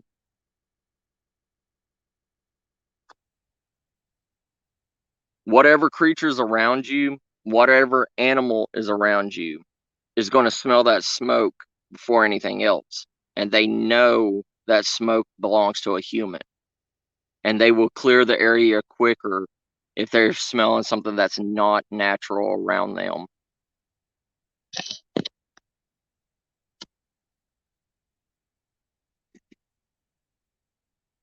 I don't know, Arrowman.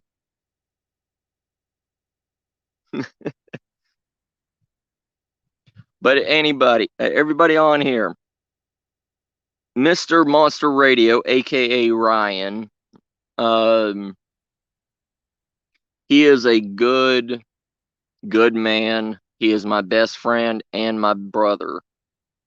If y'all don't mind giving him a look, giving his channel a look, he is also a really intelligent cryptozoologist. He knows his stuff about the other things of the outdoors. Those sounds that you just don't know what it is out in the middle of the woods. You hear and smell something that's just not natural.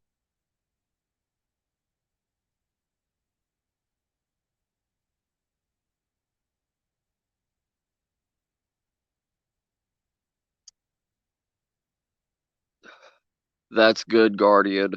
Brother, more power to you, bud. More power to you, Guardian. Yeah. Anytime, Moss. Anytime, Ryan. Yeah, Arabin. Bigfoot. Yetis. Dogmen. Chupacabras. Stuff like that. My boy, Ryan, aka Monster Radio.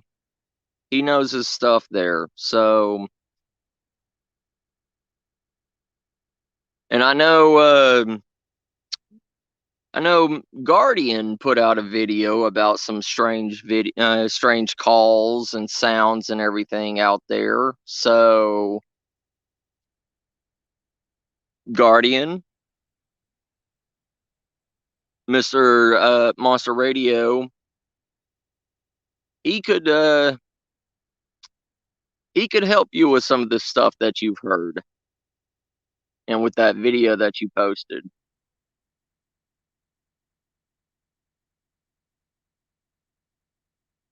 Yes, sir, Arabid. But that's the same thing. I know, all of us float in the same circles and everything on here, but I want everybody to check everybody else. I want all of us to be a family, to be a community again. Now I want you all to check everybody out. Always, Tammy, sis. And it's not just me, my my other brothers and everything in here, they're just as smart or smarter than me in a lot of stuff.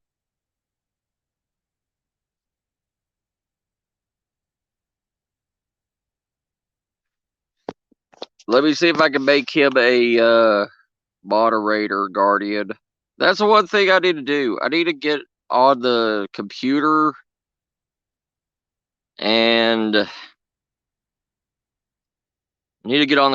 and start making more moderators on this channel.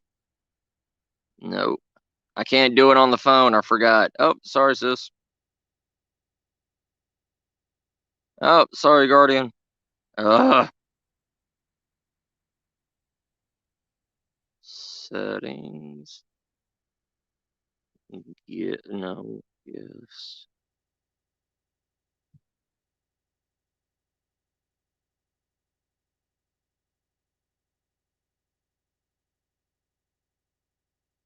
I can't do anything, Ryan. I'm on the phone out in the middle in Skull Creek again.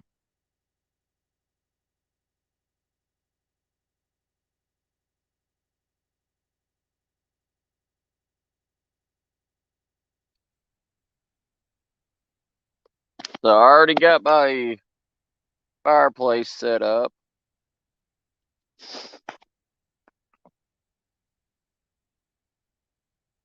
Hey, KY. What's up, brother? How you doing?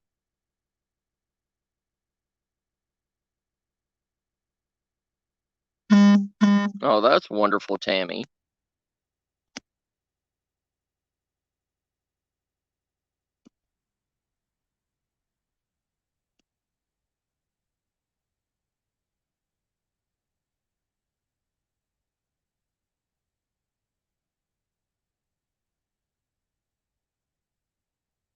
But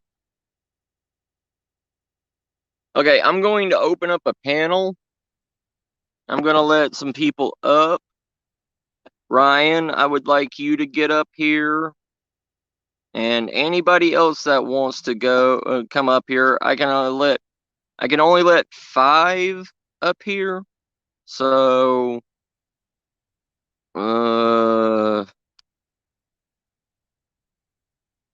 guest, invite a guest,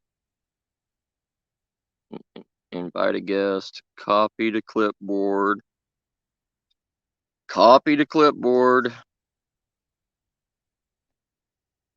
more, post comment,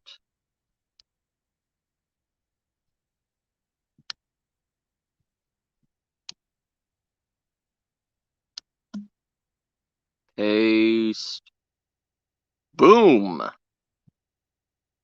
There we go. No problem, Ryan, bro. But yeah, I can only have 5 people up here, so if if anybody wants to jump up, y'all can.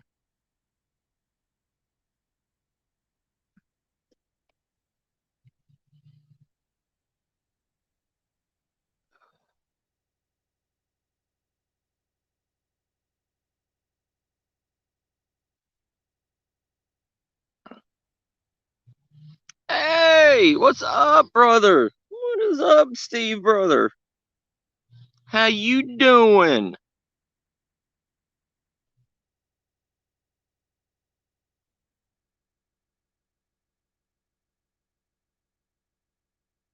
I'm just out here at Skull Creek, sir. Doing some bushcrafting, going over gear and stuff with my fellow brothers and sisters. I'm doing all right. I'm doing all right, Steve. There we go. Boom, Sears in the There house. we are, brother. Mad. Hi. How you doing? Gotta pause the YouTube. Mm, Pop up the chat. it's all good. You know, I've had this bag for like 18 years, and it hasn't once failed me. And it was from some off-brand company. It was like a little Chinese company.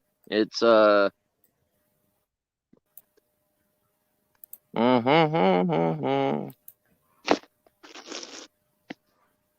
it's made in Thailand. Forgot what the company name of it was. It's like Barloth, something like that. It was actually made for like the Thailand Special Forces.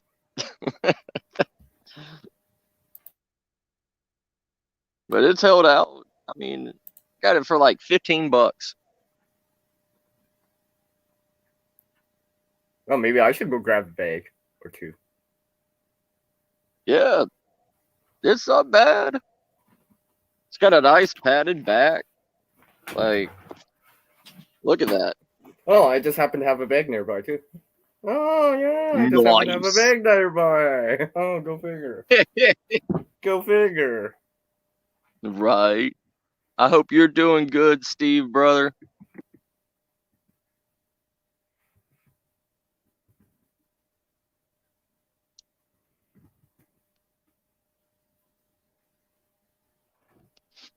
Oh, my my poor bag of Cafe Moro. This is actually some really good European coffee. I got that I think too. it's from like Spain. Matt, Yeah. whatever you show, I can show probably.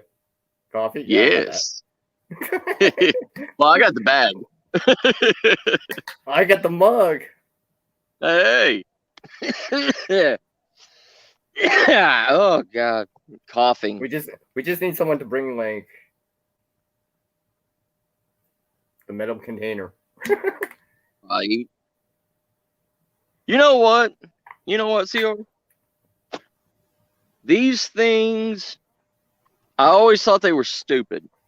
All right. These little carabiner knives.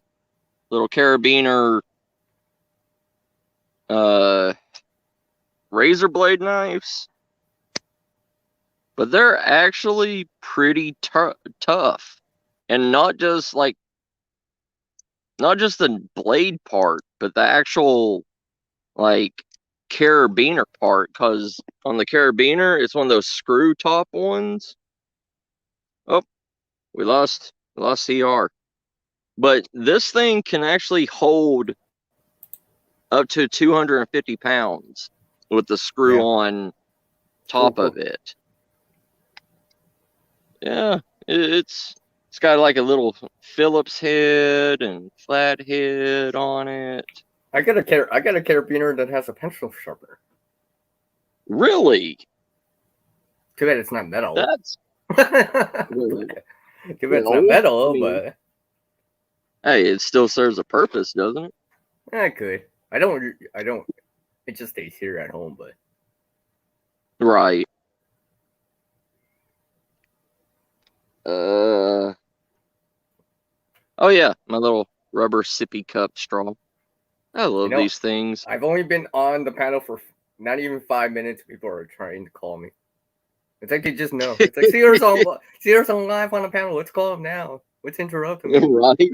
All the time. No one calls me before or after. Oh, he's on live. He's on panel. Let's call him. Right. Like all the time. All the time. Oh yeah.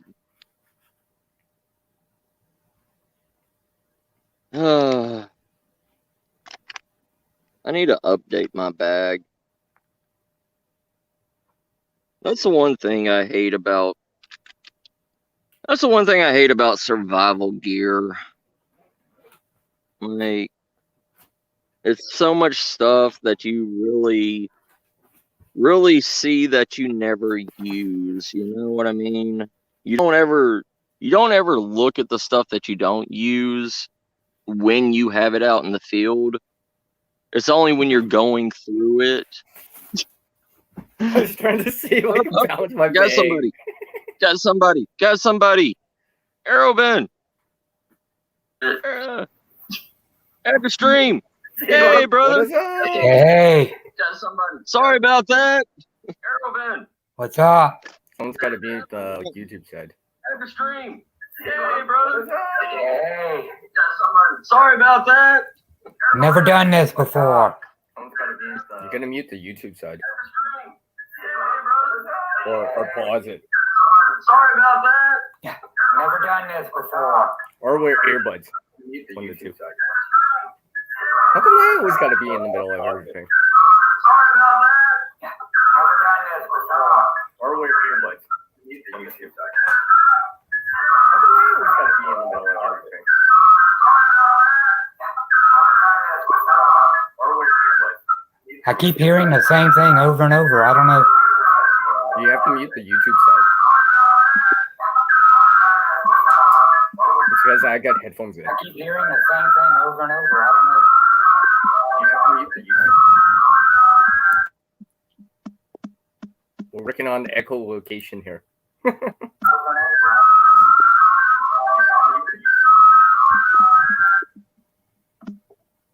We're working on echolocation here.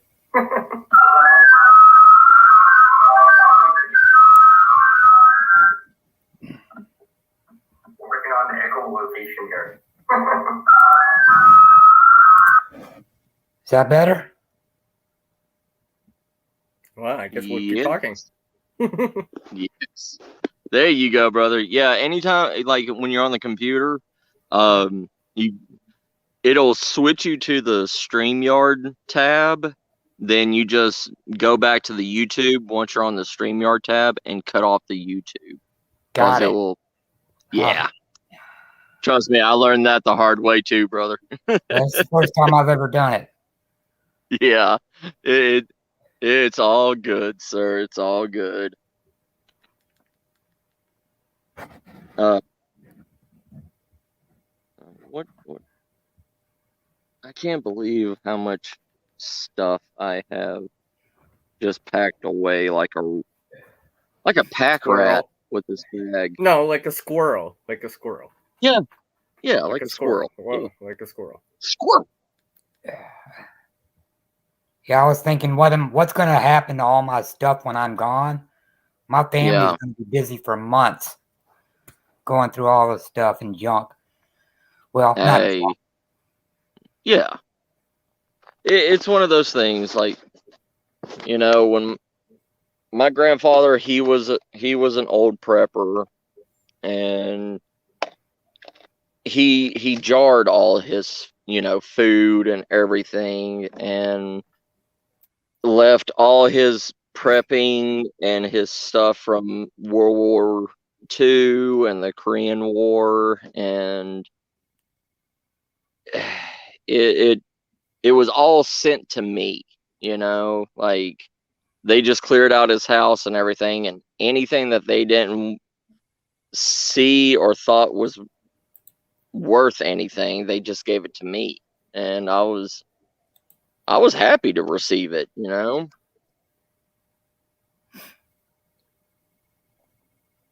Yeah, same thing happened when my brother passed. I got a lot of the stuff I have and use today was his. Right. Yes, sir. Yeah, you know, just make sure, you know, the people that you're leaving it to care about that stuff, you know. That's the one thing, cause that they appreciate the value of said gear or supplies. I sure hope they do. I think they do. Oh yeah. If they learned from you, they will appreciate every bit that they get from you. So, you know, it's like appreciating like a gift from someone, right. Or something that they given to you or donated to you or something like that. Such as this Victorinox that's on my keys. Yeah, that was gifted to me. Yeah, from someone cleaning out the basement. Yeah, same thing with my brother's Kakuri. He knew I hated Kakuris, but like he knew I hated it, but he knew I was the only one that would actually use it, you know, use it for him. Well, and when you use it, he's there with you, man. Yes, sir. Thank you. Oh, I know. I always remember the person that gifted this to me. You know? Yeah. Who gifted it to you, brother? Well, oh, I got somebody else in the basement. Hold on. I can't even get a sentence out. Got another one in here. I got somebody else in the basement. Hold on. Whoa! We get TV in the house. Formerly known as Citizen Guardian. And then there were 5. Yeah. That is true. That is true. You know, my brother-in-law, he was a camper, you know. He was a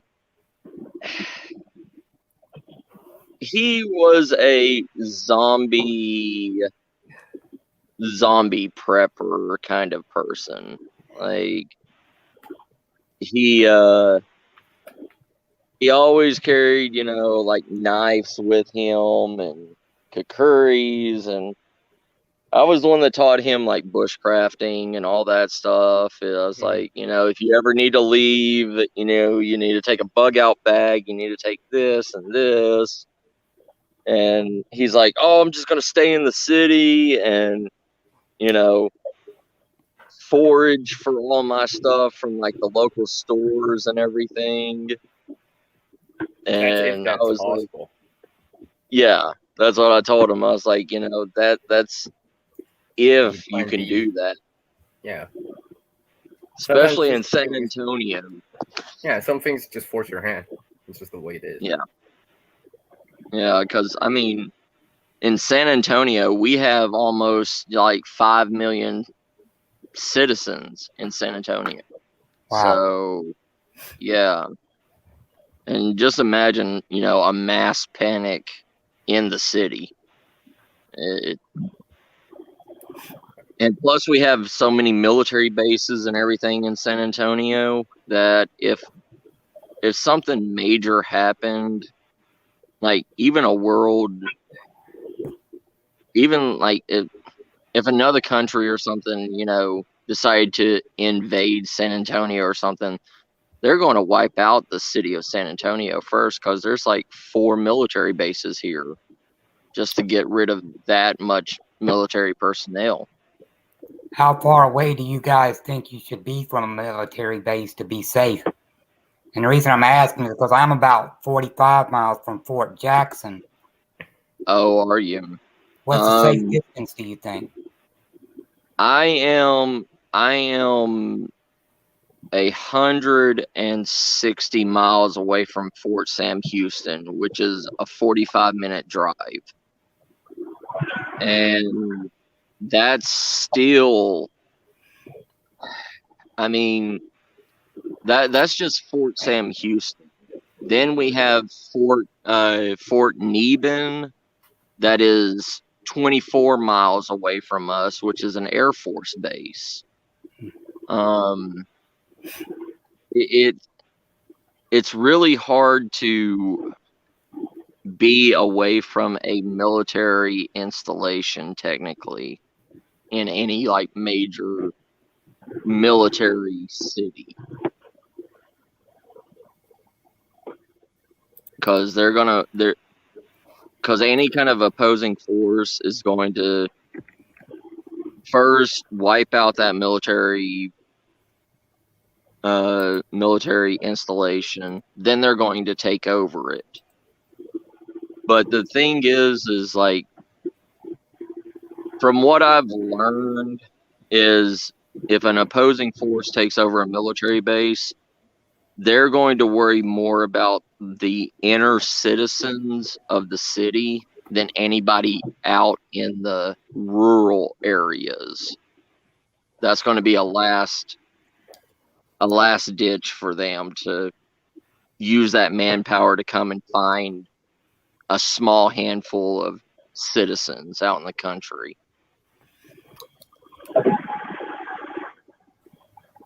Yeah, it's not only that as well. It's that you have the capability to be more self-reliant, obviously in areas that you're able to. So, and the thing is with the city, like when you have your supply chain cut off, you have so many people that have the basic requirements. And if you amplify that because you don't have the connection with supply, you all of a sudden end up in a really bad situation. So, I mean, it is easier said than done though, because I do understand that a lot of people can't always get out of the cities either. Like, and there's a lot of ways to just make sure that you have several I just routes. happen to be flipping to this page. Yeah. Urban survival. Go figure. Go figure. There's a lot of knowledge out there that can actually assist with exactly that type of situation. Precisely, CR. Yeah. Yes. Well, the thing is though, like books and everything, they tell you only a small handful of scenarios. You know what I mean?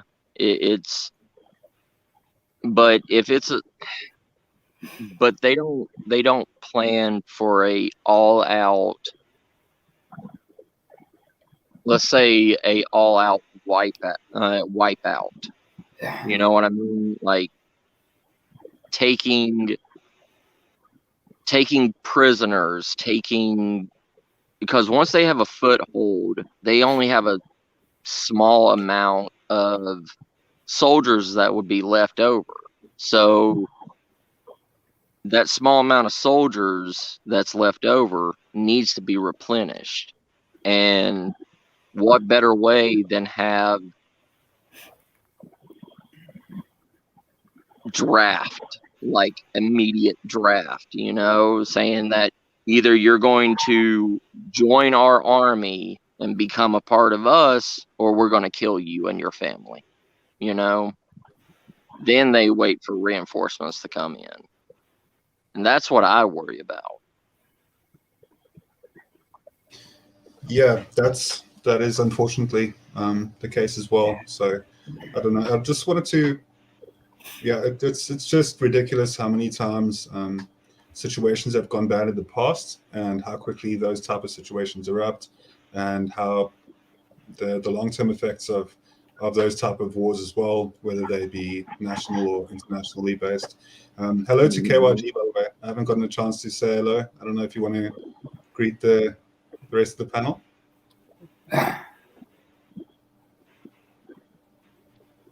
Kentucky. Yeah. Oh, That's hi.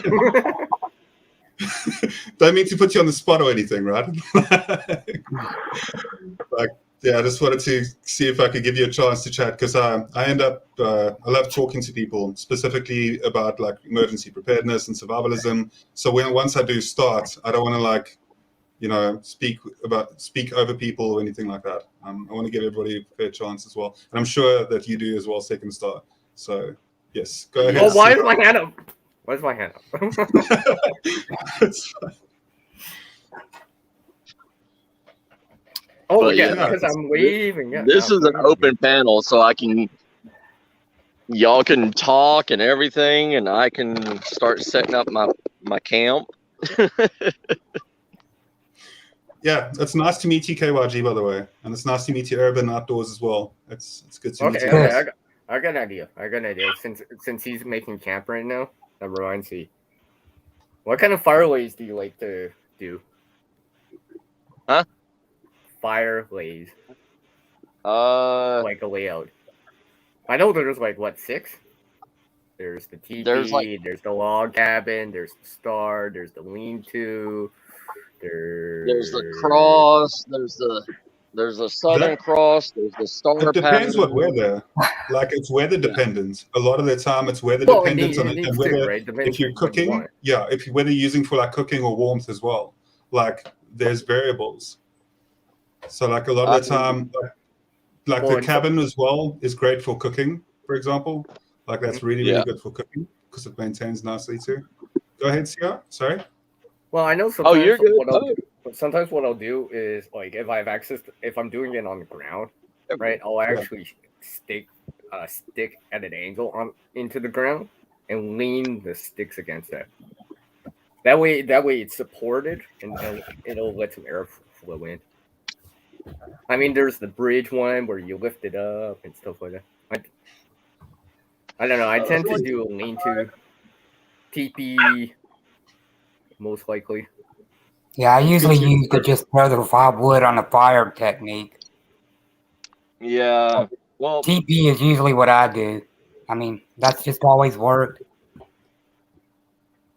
I do what's called the it's like a cowboy fire. It's a circle base that you build.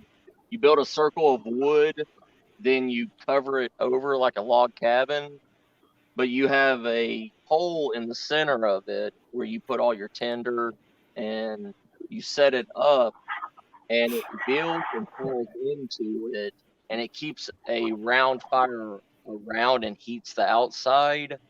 Mm-hmm. So anything like armadillos, raccoons, stuff like that, they can feel that heat source from like 5 to 6 feet away, and they don't come into your camp.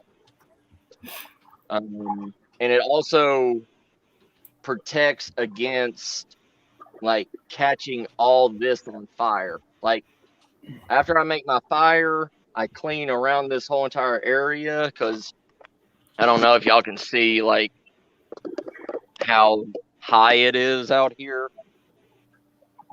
Mm-hmm. But That's the one thing about making leave no trace campfires in Texas is there's so much dry grass around that I see that. Yeah, that no matter if I clear it all the way to the tree line, it's still going to take. It could go, south, west, east. Well, the sparks will carry it, right? That I didn't clean will catch on fire. Yeah, the sparks. So most of the time we make Dakota fire pits, like the Dakota fire hole, so it doesn't have any embers shooting up out of the pit and landing on the dry grass. But it's the same thing with the cowboy fire. Once it collapses in onto the actual ashes, so it doesn't create embers flying up into the air either. And yeah, this was reminding me of the Swedish fire torch, right? Where you're burning a fire inside of a log, per se. That would keep the badgers away too, right, Matt? Yes. Yes, sir. Have y'all ever used those Pro Camtech fire sticks? Nope. I have. I like them, but I don't like carrying them with me. You know what I mean? I don't like that extra weight.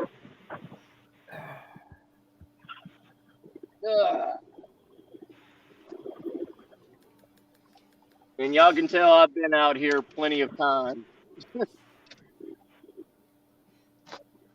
Yeah, I was just saying as well that, well, yeah. Secondly, what I wanted to ask is, it's pretty awesome that you're able to drive.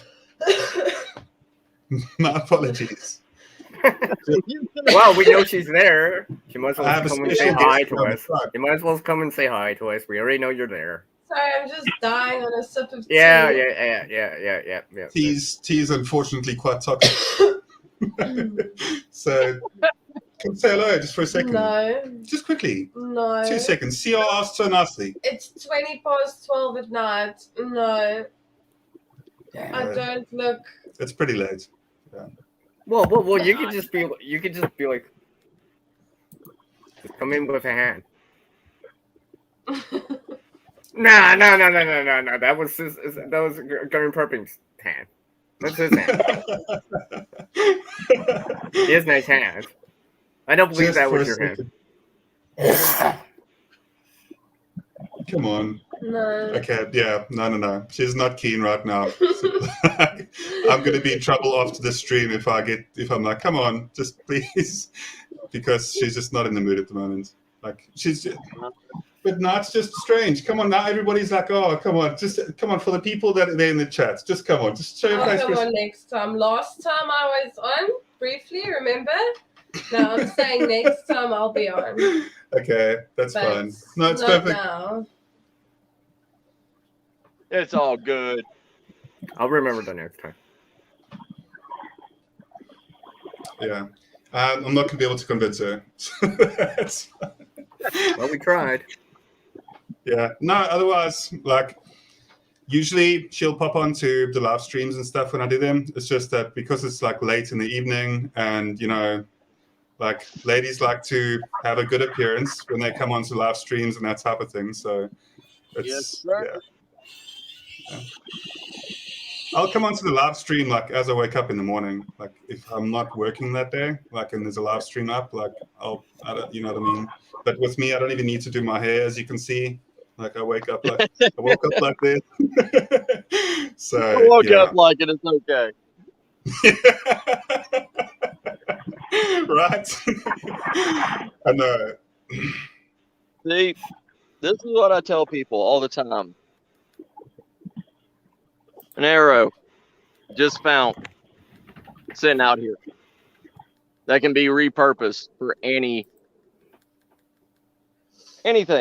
One man, it doesn't matter how far you are away from civilization, there's always going to be stuff to scavenge.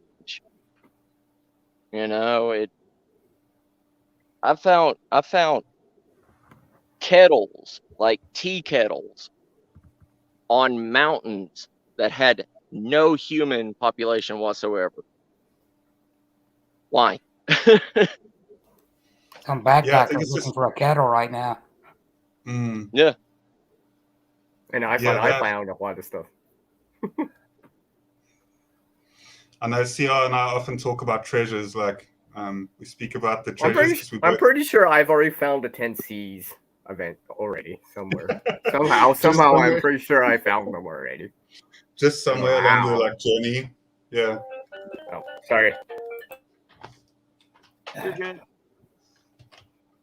It's not a problem, but yeah.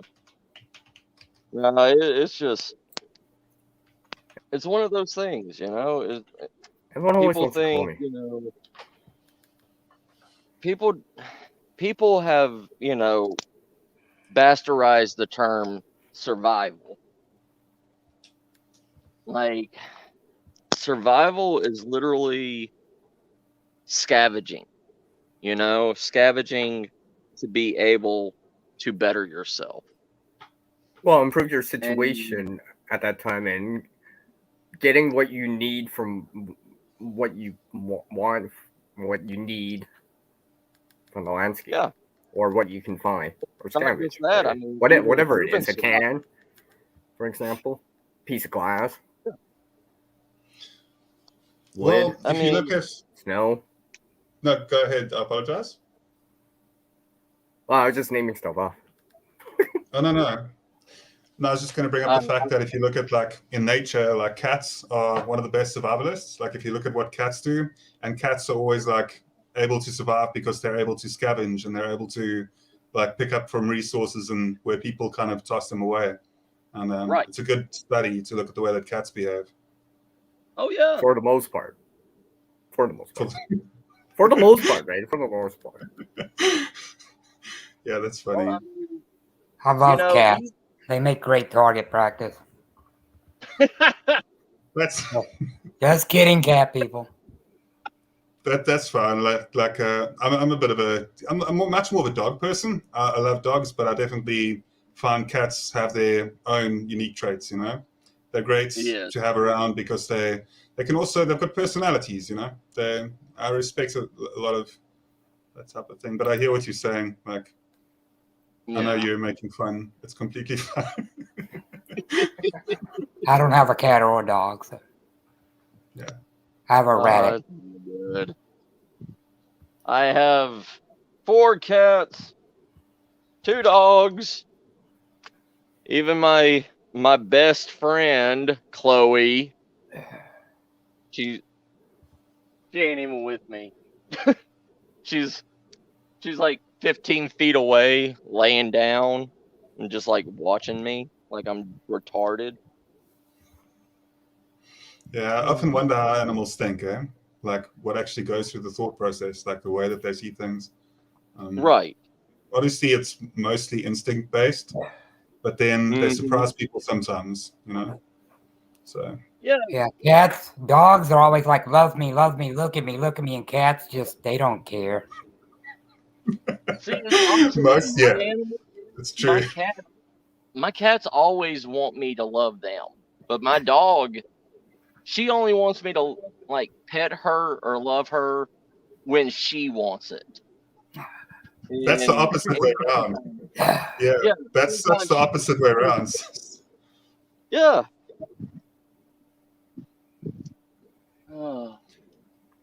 I may not even be able to make a fire tonight.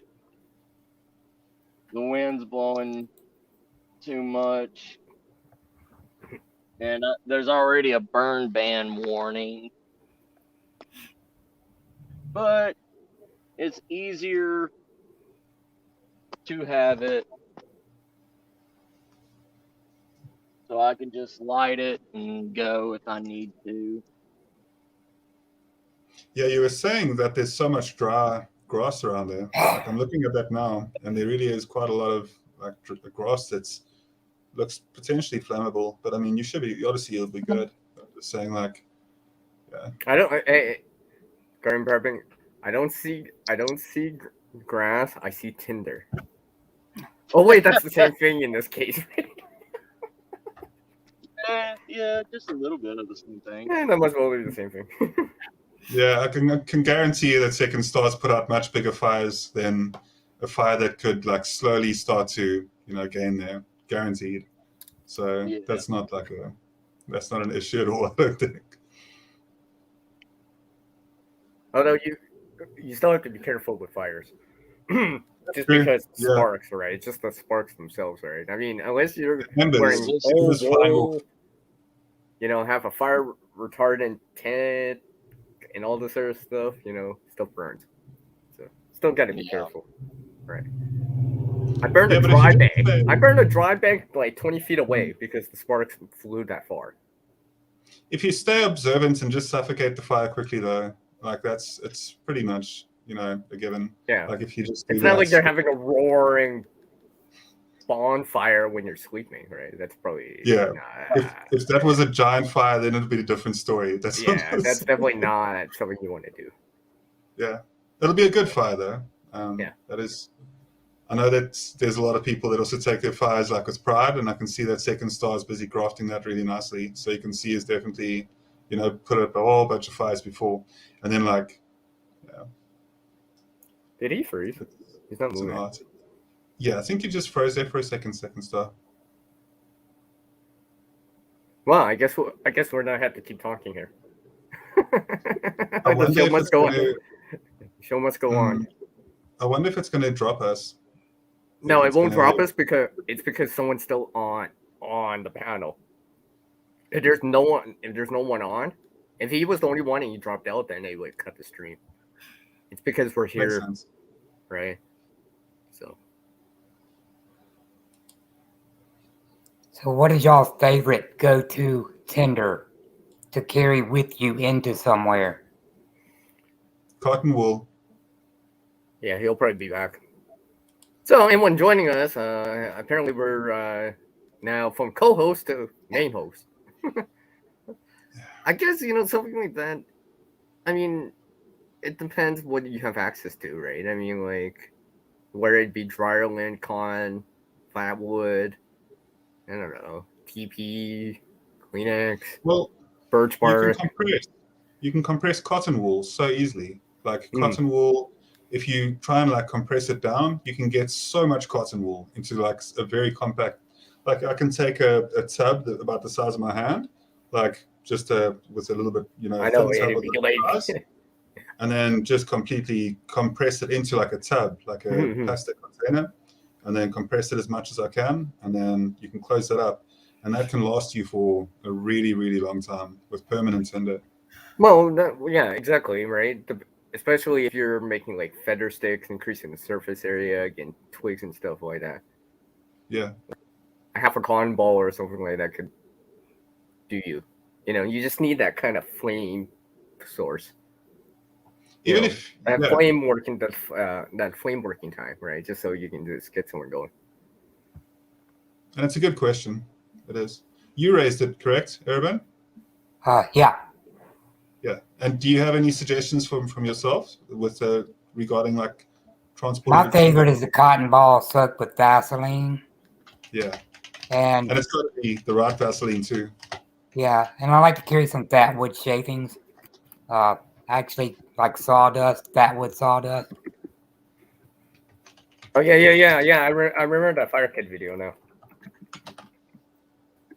Yeah, it lasts for really long. Like it can last for an insane amount of time. Fat wood specifically for very long term. And then it is something that is a bit of a hack, but you can take like just a bottle of gas. Like I know it seems like a very cheapskate way to do it. I know it's not like the pure survivalist method, but a bottle of gas and then like 2 lighters, like sturdy metal lighters, preferably like ones that can last for a really long time. Some people even use Zippos, but it's not the way. I know it's not the way.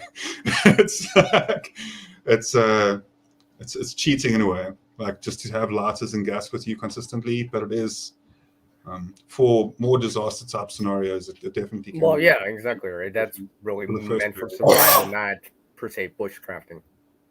Per se. Yeah, cushioning the blow though. Cushioning the blow between the current dependence on society compared to like a more self-sufficient and self-reliant lifestyle. That's what it's kind of like. That's where I think having like a bottle of gas can be a really mighty convenience for longer term situations. I mean, if I find a can of hairspray, I'll be like, oh yeah, I'm good. Yeah, that'll work. It'll work. I know. I actually found a can of hairspray. I actually have dumped the hairspray into something, so I can use it later. Probably like a little spray bottle. Be like, I wonder, KYG. I don't know if you can still hear us at the moment. Nope. Yeah. He's No, turning. He must be buffering too. Well, I guess we might as well keep the show going. Second Stars probably didn't even notice. But we'll keep it going for a while.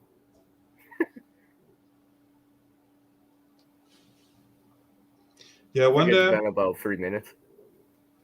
I'm just looking here and trying to go back to see if we will be able to.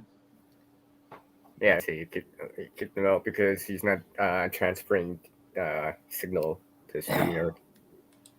So yeah. Well, I always hate this. I hate this. I'm not a big fan of this layout for StreamYard. Yeah, it always makes me look so skinny. I know. I'm gonna say cheers from our side, and I'm gonna say thank you for like the conversation between you guys as well. With our second star here, it'll go back to square mode now when I leave. But this like vertical one, like really makes like it's so up close and like it's like no. No, I don't like it. I don't like it. It's like, no. What? Wait. I didn't realize you left. What? You left before you did. Oh no, you left as well. No, but now the problem is, CR, do you feel like solo hosting this for a while? Can you? What? No, because the thing is, when you guys leave, I can't bring you guys. You guys can't come back in because I can't bring you guys on. Remember, because I don't have access to that. So if you leave, you can't come back unless Second Star comes back. He'll probably come back, but I don't know how he lost signal suddenly. There we go. Unless he's buried. Maybe he got a message or something and it kicked him off the stream or something like that. Just make it like really dark. Well, because he wasn't buffering earlier, so yeah, I'm pretty sure he has good signal. It just probably kicked him out of StreamYard or something like that. It's probably some sort of message from the missus or something like that and stuff like that. Yeah, I wonder if he'd want us to leave though. Maybe he'd want us to leave. I don't know if he's in the chat section. I can't see. No, I don't see him. He's not in the chat. And apparently, he doesn't know what happened. he says, and we can't bring you back because we're not the host, right? You can't. Only the host can bring people up. So, if you leave, would he be able to start another one? Well, I mean, I'll keep tabs on it, but I would assume he would come back in first and try, or at least come into the chat. Because it should tell him that it's still going, right? Yeah, he said he got kicked out. Well, we can't bring you back because we're not the host. I don't see him in the chat, and I don't see Second Star in the chat. So I know, and this is so weird. Well, I guess I could always continue the survival talk for. I mean, we can at the same time though. I also don't want to feel like I'm hijacking his stream. Like this is a whole different level of hijacking. We're helping him get watch time. Come on, right? He'll be like, "Hey guys, thanks for giving me the watch time for the next 10 hours." Always kind of started again. And well, actually, we could actually go for like the next 6 hours if we wanted to. But I'm not gonna go 6 hours. Yeah, no, it's just like 20 to 1 here in the morning. Yeah. Yeah, thank you, Urban, and thank you for the chat. We appreciate it, and we'll definitely. I also subscribed. I checked out your channel for a second there when you guys were discussing earlier, because I usually do that. The people, I check out the people in the chat section to see if they've got channels or not. And yeah, I'll definitely look check out into the some fire more kit. content. Check out the fire kit. It has fat wood.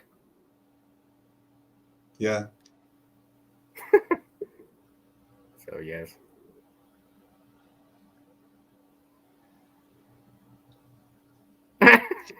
Then can I ask you if he gets kicked out a lot? Do people?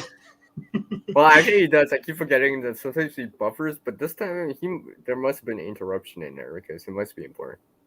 Because I don't think it's the signal, because he wasn't even buffering at all. Like, it was like pretty good. No, and there's a problem, right? So because as soon as I go back to the StreamYard app, like, and I get that light on my face, like I just did there, right?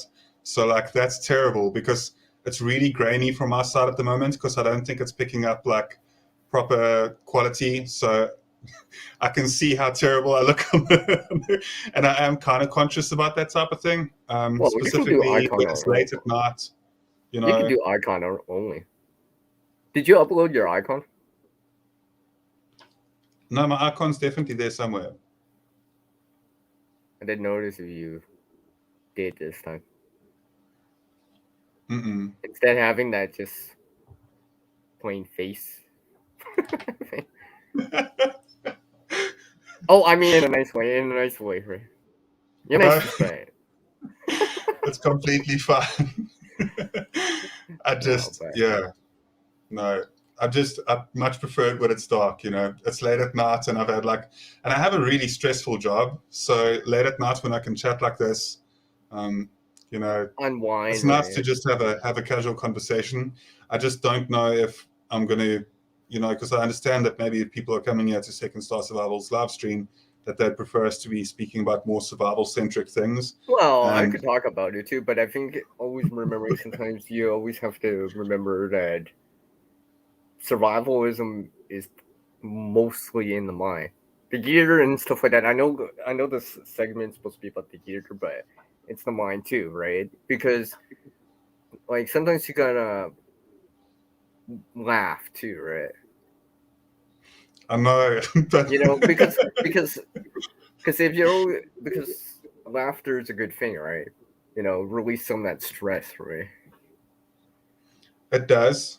And also, I think right now in the world, to be quite frank, like I think that there's a lot of people that are just going through times that are rough, you know. And I think we all are. I think we all are too. Any one of us, right? We all have our own things going on and stuff like that we have to deal with and stuff like that.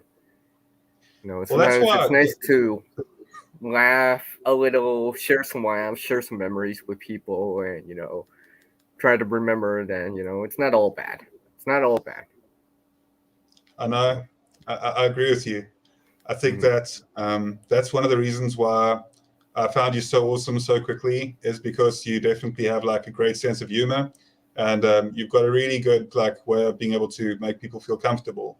And not everybody has that, and that's actually an incredibly important like asset in a SHTF scenario because you're able to keep things light. Well, yeah, the morale, right? Yeah. Because morale, it's just like in any type of war or whatever, right? The morale of your troops, right?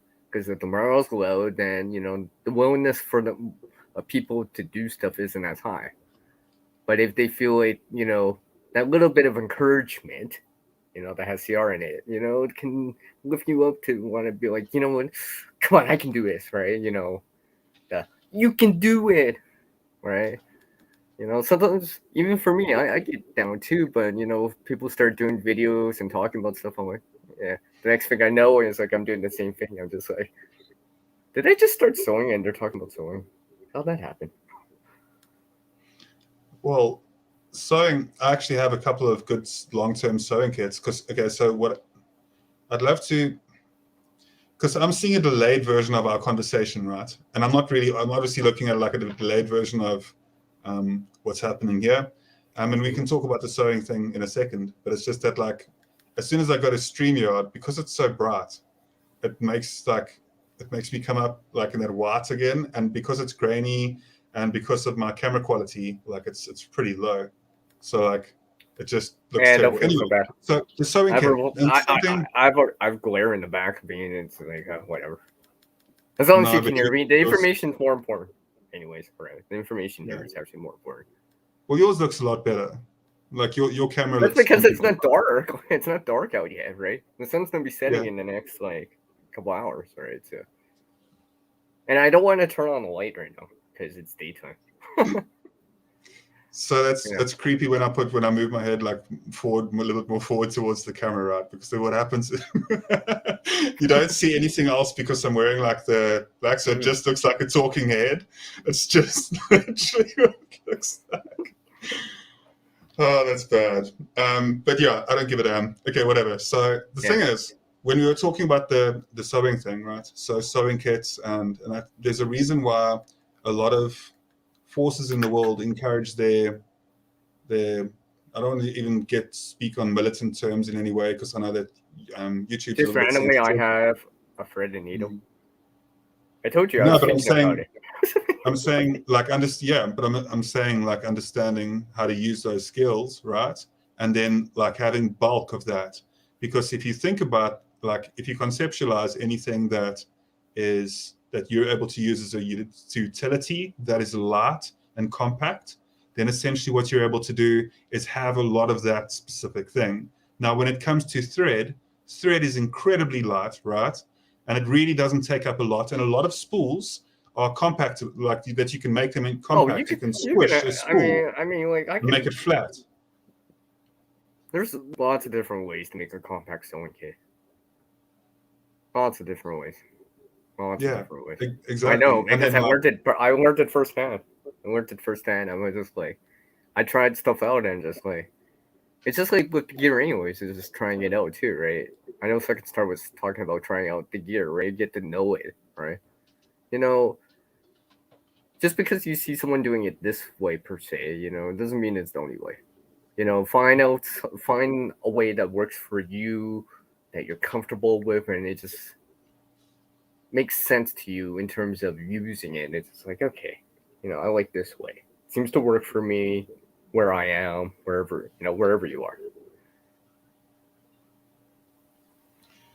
Well, that's what we were, in the chat, we were speaking about that earlier, about learning from people and having the ability to just like soak in information. And the nice part about it is that what I've always seen is that people from different fields that get into emergency preparedness always bring something different to the table. Mm-hmm. And that means that like I did a video a little while ago on adaptation and the way that like, adaptation and essentially the fact that whatever career, whatever strong points you currently have, you can like essentially cross those over into survival situations. And that's definitely the case. And that's where, even when I was speaking about like your sense of humor earlier, that type of thing, having traits like that, strong personality traits, is something else that's, transferable into SHTF or even like camping and long-term hikes and that type of thing, like making sure that the people that you're going out there with, like, I'd love to go camping with you, bro. Like, you seem like the most awesome person to go camping with, and we go on like long hikes and that, and mess around with different like survival techniques. It'd be amazing. Like, I think that'd be so cool. Like, even if we do like a type camp, Mm-hmm. Mm-hmm. Well, yeah, I imagine you would be able to be like, teach me a few things here and there. Well, we all learn from each other. That's that's another thing too, right? Yeah. I know. I always say, gear. I always look at gear as one of those things. It's like, don't rely on it like a crutch, but use it like a wheel to help you keep going. Yeah. If that makes any sense, because I love gear. We all in the survival preparedness community. Well, I guess in the bushcrafting community too, I guess to a certain degree. And a few other communities out there, the gear, the supplies, it's nice to have, but always remembering that knowledge and skill and experience make the gear work the best it can. such as knots and stuff like that. Knowing about hitches makes something like paracord that much better. So you can make those quick release things and be like set up shelter so much faster. Yeah, trucker's hitch. Yeah, trucker's hitch, the taut line hitch, or all this. Clover's stuff, as well. right? Clover's is also pretty good with that. And in terms of like the knots and stuff like that, something like the bowline, right? That's something extremely useful to know. A bowline.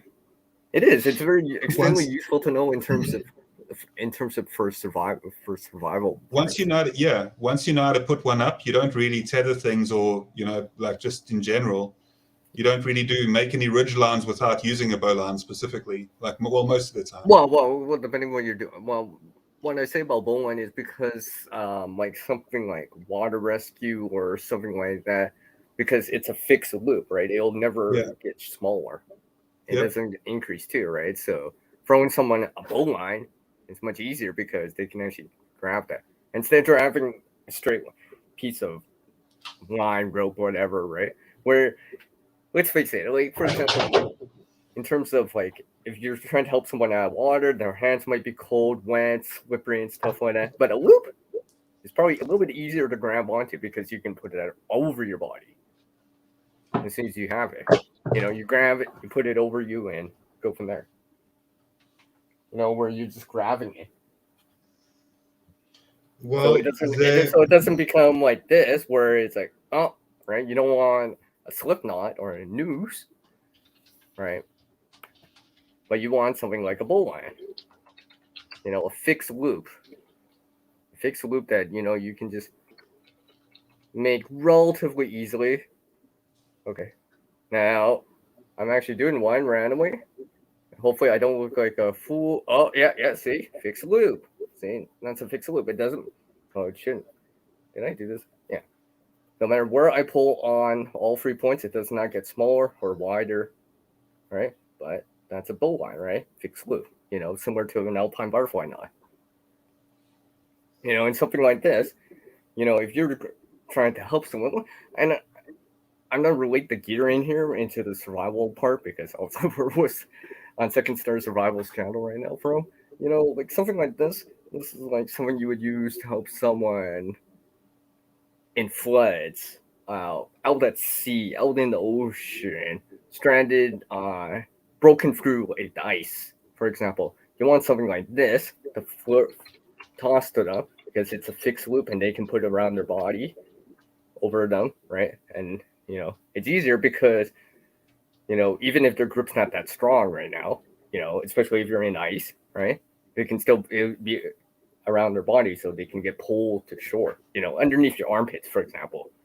And you can get pulled to shore or pulled to the boat, pulled to this safer location.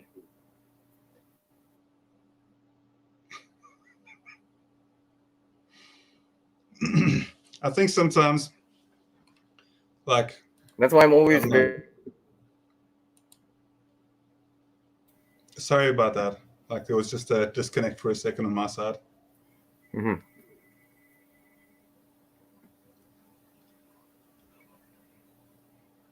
Yeah, you were saying? No. Either, like, I don't know what happens on. I'm trying to see what happens. Like on your screen, there's like a bit of lag, and then all of a sudden, it'll instantly move around like quickly. Like, and then I don't know. It's like there's a lag on my side, and then it skips from. Well, I'm not using Wi-Fi. Well, I'm using Wi-Fi, but it's not my access point is very close, so my signal strength is quite good. And I wonder why my my settings are so low, like for my screen resolution. Like, it's weird. Well, you could set in the mic area on StreamYard where you actually go into the camera area and show advanced. Right. I can you could set it up so it goes all the way to high def or all the way to low definition. Yeah, it says 1080p, but it's not really doing 1080p. Well, your lighting is obviously you don't have much lighting.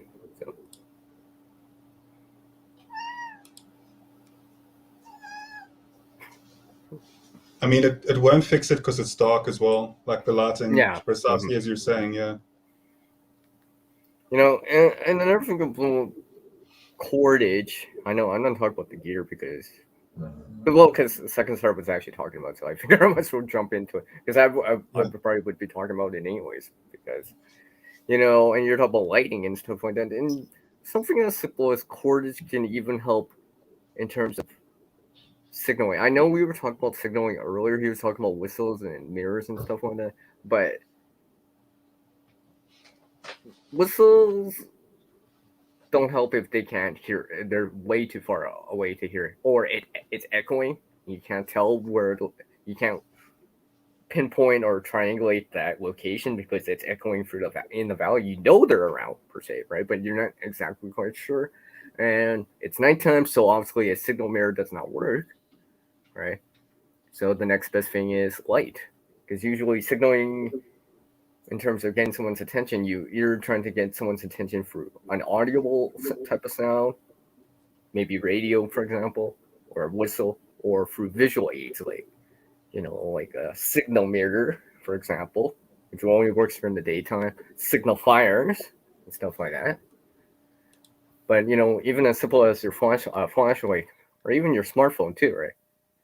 You know, has a built-in flashlight function and stuff like that. You know, there is these things. Well, it's known as, you usually do it with a glow stick, and I've shown, but in reality, you can do that with any kind of light source as long as you can diffuse the light so it appears around it. I mean, I've shown many different ways of doing it, and basically you would tie something onto it, some sort of cordage. It might be your shoelace, some sort of miscellaneous cordage you have. Maybe you have some sort of bracelet on you, like what I have here, right? And you get the cord off that. You know, maybe you have paracord on you or something like that. Maybe even your headphones too. You know, and you tie the light source on, which I just happen to have. You know, so you'd be tying like a light source on. Now, this works better if you can diffuse it. Hopefully the audio is clear because I'm using the. Oh, he is back. Hello? Second Star? Hey, sorry, Welcome my back, man. solar panel was not working. See, I kind of figured. See, that's why I kept it going for you, man.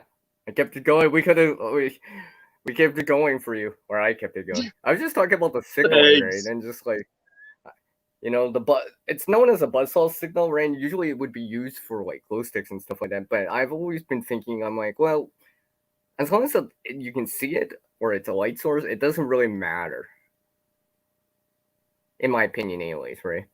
It doesn't specifically need to be a glow stick per se, right? I could do this with, you know, with this flashlight, for example.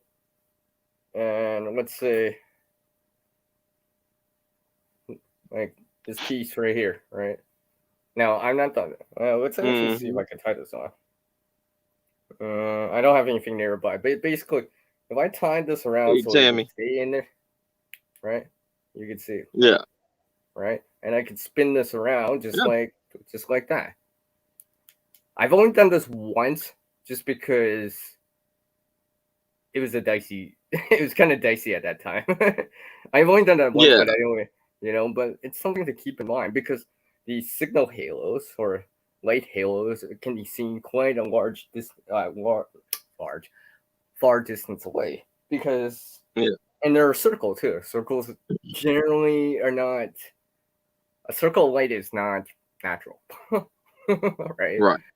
You know, and something like this, I'm using a very small piece of cord, but if you were in an open area, you know, like where you are right now, if you know, there's. Hey, take care, Guardian brother. Thank you. Guardian. I'm sorry. My solar panel I thought it was charging. Then next thing I knew, my phone died. So now I gotta check and see what's wrong with my solar panel now. Yeah, that's why Just keep the video off for a little bit. It'll help with charge up your battery because you're not transmitting video, at least for now. Yeah. Yeah. Yeah. I got I grabbed my backup battery bank, and I'm trying to. So there's a lesson right there.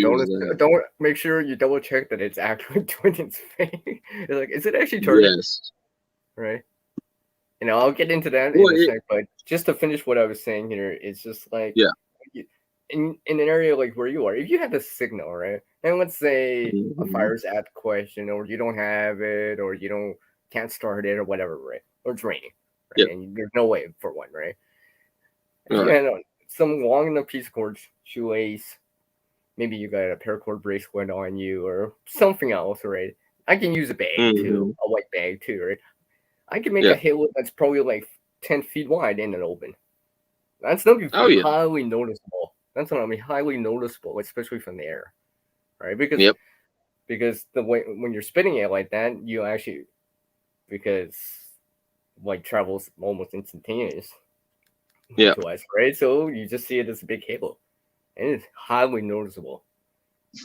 Well, I mean, see, there's a problem with that. Like. I want to say it was in like 2006, 2007 in Germany. A lot of people, rave parties and everything, they stopped having raves and like clubs and stuff. And they would go out into the woods and start throwing personal raves out in the wilderness. And, well, I mean, but the different, well, to me, the difference is that you would see a lot of halos, right? If it's you know, it'd be different if you only seen one halo, right? Especially maybe there's a small and it right. I mean, it's one of those things, right? It could easily be misunderstood or misinterpreted, but if it's been reported, if someone's been reported missing, and you see it in that area, then it's probably more likely, right? Yeah. So I was just saying that they for like 2 or 3 years they stopped having people in like survival classes and stuff teach people to do the halo ring signal flare because of misinterpretations. Well, I guess that's like a lot of things, right? Yeah. But that's why I guess if you're really signaling, you try multiple ways, I guess, right? You would do multiple ways, as many as possible. You know, you're putting triangles, SOS in the sand. You know, you got flanks waving. You know, going like this, waving, and right where it's like you would cut up that mylar blanket. Yeah, all right. Where it looks more like it's not someone's intentionally trying to get attention, not just partying, right? I mean, it's just one of those things that you just gotta look at it, right? You know, that's why if people are trying to search for someone, you know, they'll look for those clues still, but they realize, well, Well, it's like, you know, the SAS handbook, you know, it was written, what, 20, 30 years ago? And they said to get one of those high power, it said to get one of those high power laser pointers. You know, it's funny. You know, it's funny. I just randomly flipped to the search page. Yeah. That's funny. And it says to get one of those little laser pointers and point towards, you know, flying. Yeah, but I don't know. It's just like coming back to the rave thing, right? Sometimes people, because of whatever people do, it makes it like ruins it for everyone else, right? And needs to do that, right? Yeah, and you know, it's one of those things. It just takes a handful of people to mess up something that could save somebody's life. And but you know, I was just gonna say here, but if you're trying, let's say for example, you're stranded on a building on top of a roof. That might be something different, right? Situational, right? Yeah.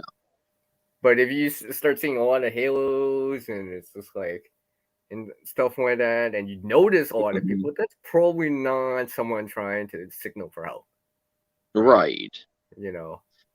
But if it's like close to a crash site, and okay, maybe that might be a signal for help, right? Where they would be like, let's go take a look, right? Yeah. So I guess it just depends, right? It just depends. Yeah, it depends. Yeah. It's just like signal mirrors. Signal mirrors are the exact same thing as like the laser pointers. They literally tell you to use a signal mirror as your only last resort. They say because if you flash down say you're using a signal mirror and you blind like a single pilot plane that's flying over, and you blind that person, you could kill that pilot and the crew that he's carrying or passengers he's carrying, because you just literally burned him. You literally just burned his eyes. That's why they say to signal passenger planes, not every plane that goes by, but even then do it as a last resort only. Yeah, and where you can't self-rescue, right? Right. Your plane crash, you're stranded, you're extremely injured, your party's injured and stuff like that. Yeah. Where where you can explain this, why you had to do this, right? Yeah. Because I always figured, like, in terms of signal mirrors, well, sometimes there's odd reflections off the ground, right? Right. From whatever it is, right? Maybe whatever, right? Yeah. I mean, maybe there's a piece of glass in the distance or something that's wide enough, big enough, and you're getting that glare, right? Yeah. It's just like when you drive in the summer or whatever, right? You see that sometimes you see glare, right? Well, yeah. It's been a while since I've been flying in the air, but if you look down, sometimes you might see little things because light's bouncing off somewhere, and right? Yeah. I guess that's why they always say to try to do it in a free or something like that, or where it's like harder to misunderstand. Between your fingers. Right? Yeah. Yeah, right. Be between your fingers and you're aiming it where it's in your sight and you're pushing the light towards doing that actually is like using the reflective mirror, where you're using like a magnifying glass to start a fire, a solar flare, a solar fire. When you're lining that beam up, because what you're doing with the signal flare is creating a specific point of shine, and like doing the V, so it can go straight through your fingers and hit the target that you're going, and yeah, actually that's pretty noticeable. That's pretty noticeable. I'm just trying this out, guys. Yeah. I'm glad, Tammy. Yeah, when I set up the live stream and everything, my solar panel was working. It had a bolt going through the battery charging.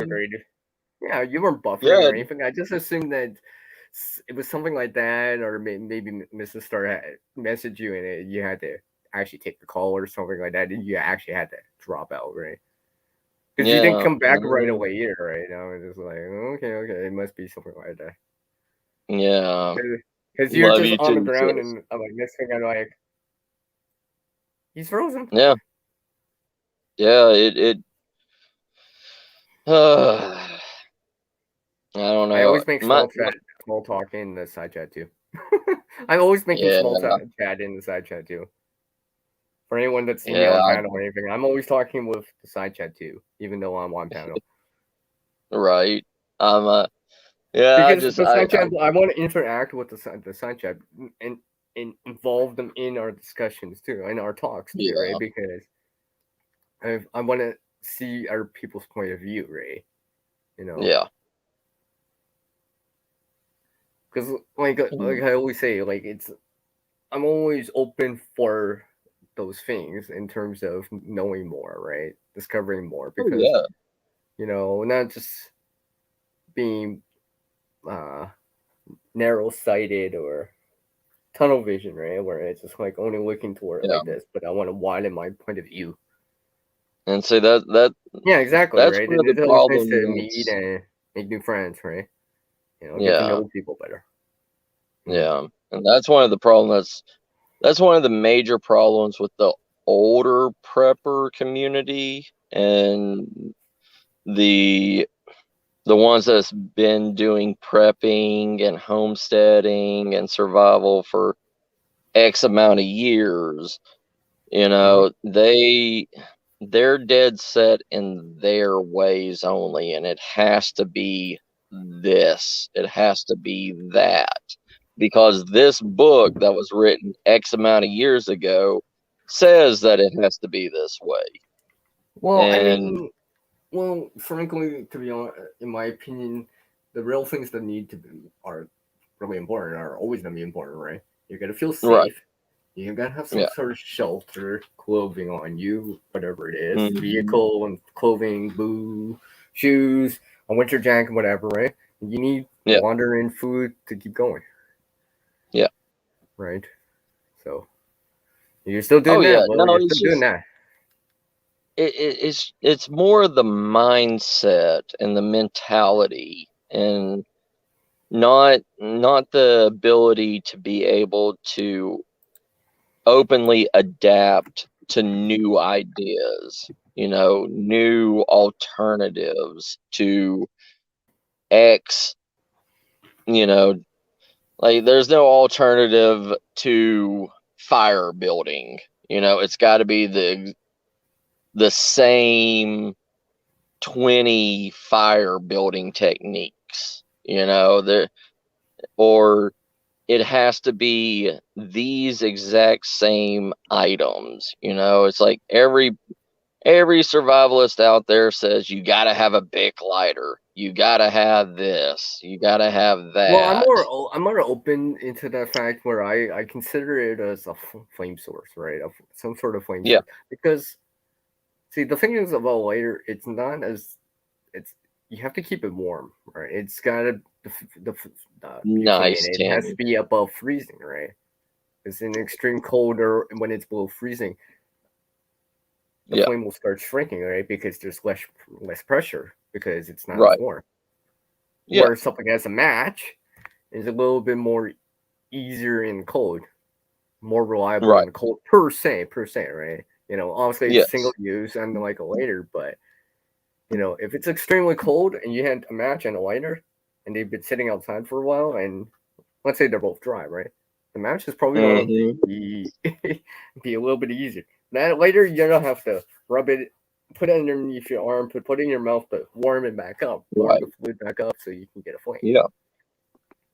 And see, people don't understand that, you know, and it's like, you know, and that's you know, and going, that's not even including like having a spark method like a ferrocerium rod, flicking steel, something like that to generate sparks, or even a detonator, right? You know, and our heat sources like solar or chemical fires that, you know, that release heat in their chemical reaction, you know. Yeah, I mean, and friction fire too, right? Right. I mean, look at third world countries that don't have AKA modern medicines. They still use potassium whatever, you know, and that and alcohol will, like, you mix it together, it will create fire on its own. A little bit of dust, a little bit of that potassium potassium manganate or something. It's like Potassium a little dust. permanganate. Yeah. And, it has multiple different uses. It can disinfect water. It can create fire. It can do all this stuff. But why do these third world countries still keep that Swiss Army knife medicine around for multiple uses, but us in a first world civilization don't use it anymore? It's because it doesn't do anything if it breaks. It doesn't. It won't. It won't do anything. And people think, it turns water purple. Well, I mean, in terms of like chemical fires or per se friction fire, I guess it's still vulnerable to water, moisture. Yeah. Solar's one of those things. Solar's one of those things. It can get wet per se. Yeah. But it's also weather dependent. Yeah, but we still, like, survivalists and everything still use like the military chain, military string wire saw. We still use very primitive stuff that is not very effective before using third world country stuff that is proven to be effective in multiple things. I think a lot of the survivalists in first world countries like America just believe that we are better than them, no matter if it's harder or whatever, but we don't need something that's over 200 years old that still proves itself to be usable. Well, even solar is actually older than most people consider it. Yeah. Solar is much older. Solar is probably like. Hey, Steven, how you doing, brother? Like 600. What's up, Steven? Solar is probably. If I really do think about this, it's probably dated back to the times with Archimedes. The solar deferre, right? I'm assuming it's probably not date back that far back. Because they were already considering the convex lens. Yeah, the convex lens. Back then they didn't have per se silver mirrors, but it was done with bronze. Right? I've actually done solar ignition with a bronze or copper, like golden, like surface. Right? It's not as a gold and like bronze type of color that is not as effective as silver or as a mirror finish. Because I tried this out. I did try this out. But it can be done. So I was assuming, solar is actually older, pretty old, right? It's just that we have modern materials like a plastic lens, right? Glass has been around for a long time. But stuff like telescopes. Telescopes been existed for a long time now. It's like what 500 years ago, right? People were using telescopes to look at the stars and the planets, right? So I assume that people must have tried this out, right? It's like, oh look, I can light my pipe with it or something like that, right? And, it's just like tobacco container that has the little magnifier in there, right? I've seen that around. I kind of wish I had one. the Pioneer. I forgot what it is, Jonesboro tobacco box or whatever. Because that's what they use. They use that little magnifying glass to light their cigarettes and light their pipe with. Because it was I don't think not everyone had flint and steel or all the time. Yeah, nobody had. They must have realized that, hey, I don't actually have to expend the resources in terms of like sparks or a flame source if we go modern with matches or a lighter or right, or a flare or something like that, right? yeah, and and I it would think, work, and it works with like something like with char cloth, right? yeah, Yeah. And for anyone that doesn't know, char cloth is actually, I always explain it because it's basically a form of charcoal. Basically, yes, it's been burned with in the absence of mostly oxygen, right? So yeah, everything, all the other chemicals burn off and stuff like that, and all you're left with is the carbon. And because carbon can react with oxygen so well, it'll take a spark, and you have yes, carbon as the fuel, you have oxygen, and you have the heat, a spark or yep, heat from the sun or whatever, right? And then it starts burning and glowing, and that can be blown into flame. yes. With it, if it's enclosed, it burns at a degree of like 1200 degrees or something like that when it's enclosed, and but it has to be a continuous. Yeah, and it has to be made from natural or plant based, right? You cannot do this. Yes, You cannot make charcoal with synthetic materials. So it's right. got to be like Yeah, it has to be cotton, 100. Yeah, punk wood. I guess you could charge like chaga. I mean, yeah, I've charged like cardboard before and stuff like that, right? As long yeah, as the original thing can hold an amber, then you can probably char it. I mean, char yes, material, whatever it is, right? I've made char punk wood and stuff like that. That's a yeah, good thing to remember in terms of survivalism. Is like, I know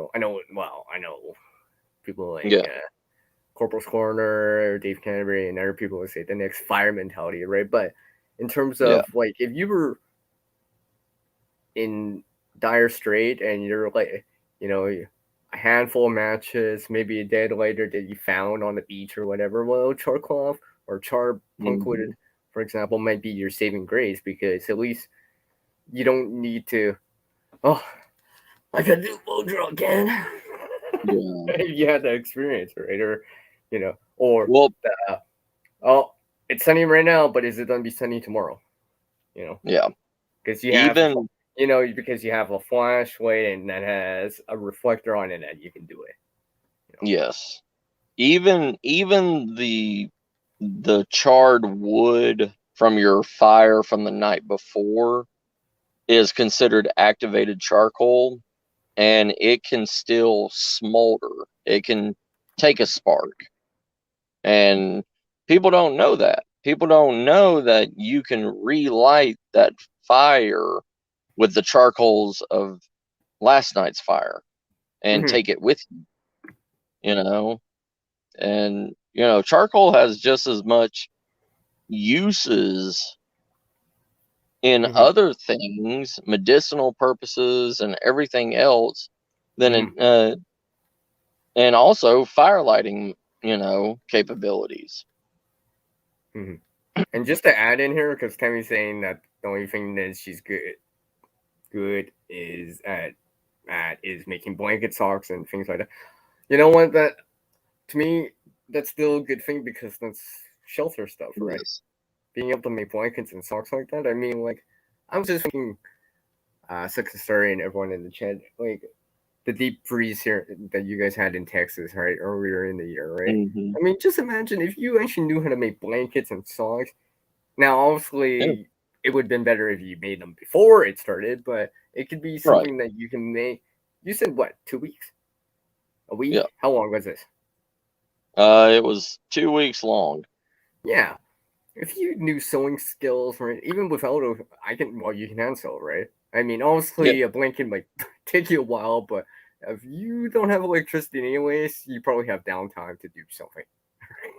Correct. Keep your mind busy too, right? Because if you look at it, like, if in a situation like that, right? Yeah. At least you'd be doing something, being constructive, right? Doing something Yeah. positive, trying to improve your situation, right? Where you're actually trying to make something to improve your situation. So, I mean, that's to me, that's still an important thing to know. So And that's why I said it's a good thing, right? I mean, and you could be like taking shirts and like let's say t-shirts, right? You didn't have blankets or whatever, right? Or whatever, you had to. It's getting colder. Oh my gosh, it's getting colder. We're running low on fuel or whatever. The heat's going down or whatever. But we have all these t-shirts for some reason, and you can't wear them all because, well, they're, let's say, too small, right? Let's say they're too small for you, right? Well, if you have a box full of that, well, you could sew that together. You can backstitch that all together. It might take a little bit of time, but you probably could, if you have no electricity and you're not doing much anyways, you probably have enough time to do that, right? And sew that together into something to use, right? More layers to wear and stuff like that, right? Increase the layers that you do have on. You know, and maybe make something like a blanket out of those t-shirts, right? Almost like quilting, I guess, right? I guess very similar to something like that, right? Yeah, Tammy. Yeah, but yeah, I mean that is a old skill that's so awesome, Tammy. You even made hats that cover your mouth and those. Oh, okay. Yeah, a ski mask, or what's that? Starts with Bella Calva. See, I can never pronounce certain words correctly, but yeah, baklava. Yeah, I never pronounce things great. Yeah, I don't either. Don't worry, brother. But that's a skill that has been forgotten over time. You know, being able to create and sew together things, because if a dire situation happened, a major dire situation, you would be an asset to any compound. I mean, hey, David, brother. What's up? Yeah. What's up, David? I mean, that is a skill. Yeah. You know, when coming back to like what she was saying about the ski mask and stuff like that, I mean, a shirt, you can make a buff, right? Or a gator, whatever you want to call it, too, right? I've used those, right? That would provide you a little bit more in terms of, I wouldn't say protection, but insulation, right? Right. Keep it a little bit warmer, keep your neck warmer, keep your face warmer and stuff like that, right? Yeah. And I mean, I've used them. I mean, like, I've used them now during the winter for a while, last 4 years now, and I'm like, right. You know, now obviously, if you're not doing in terms of that, probably synthetic wool is probably better. Well, yeah, I mean, you know, you could work with fleece, and you know, I mean, fleece is still up there beside wool, you know, except for if fleece gets wet, it's the hardest thing to dry out. Yeah. And, you know. And the thing is, this wool was actually too small for me to wear. I just converted the sleeves to something I can wear. So this, nice. Right? See, look. Yeah. Right? Simple, too, right? It's not that complicated, right? And, like, to me, that gives me extra protection in terms of against the cold. Or more insulation, right? Oh, yeah. And, you know, and to me, it just makes no sense, right? I'm just like, it's cool. Those skills. Yep.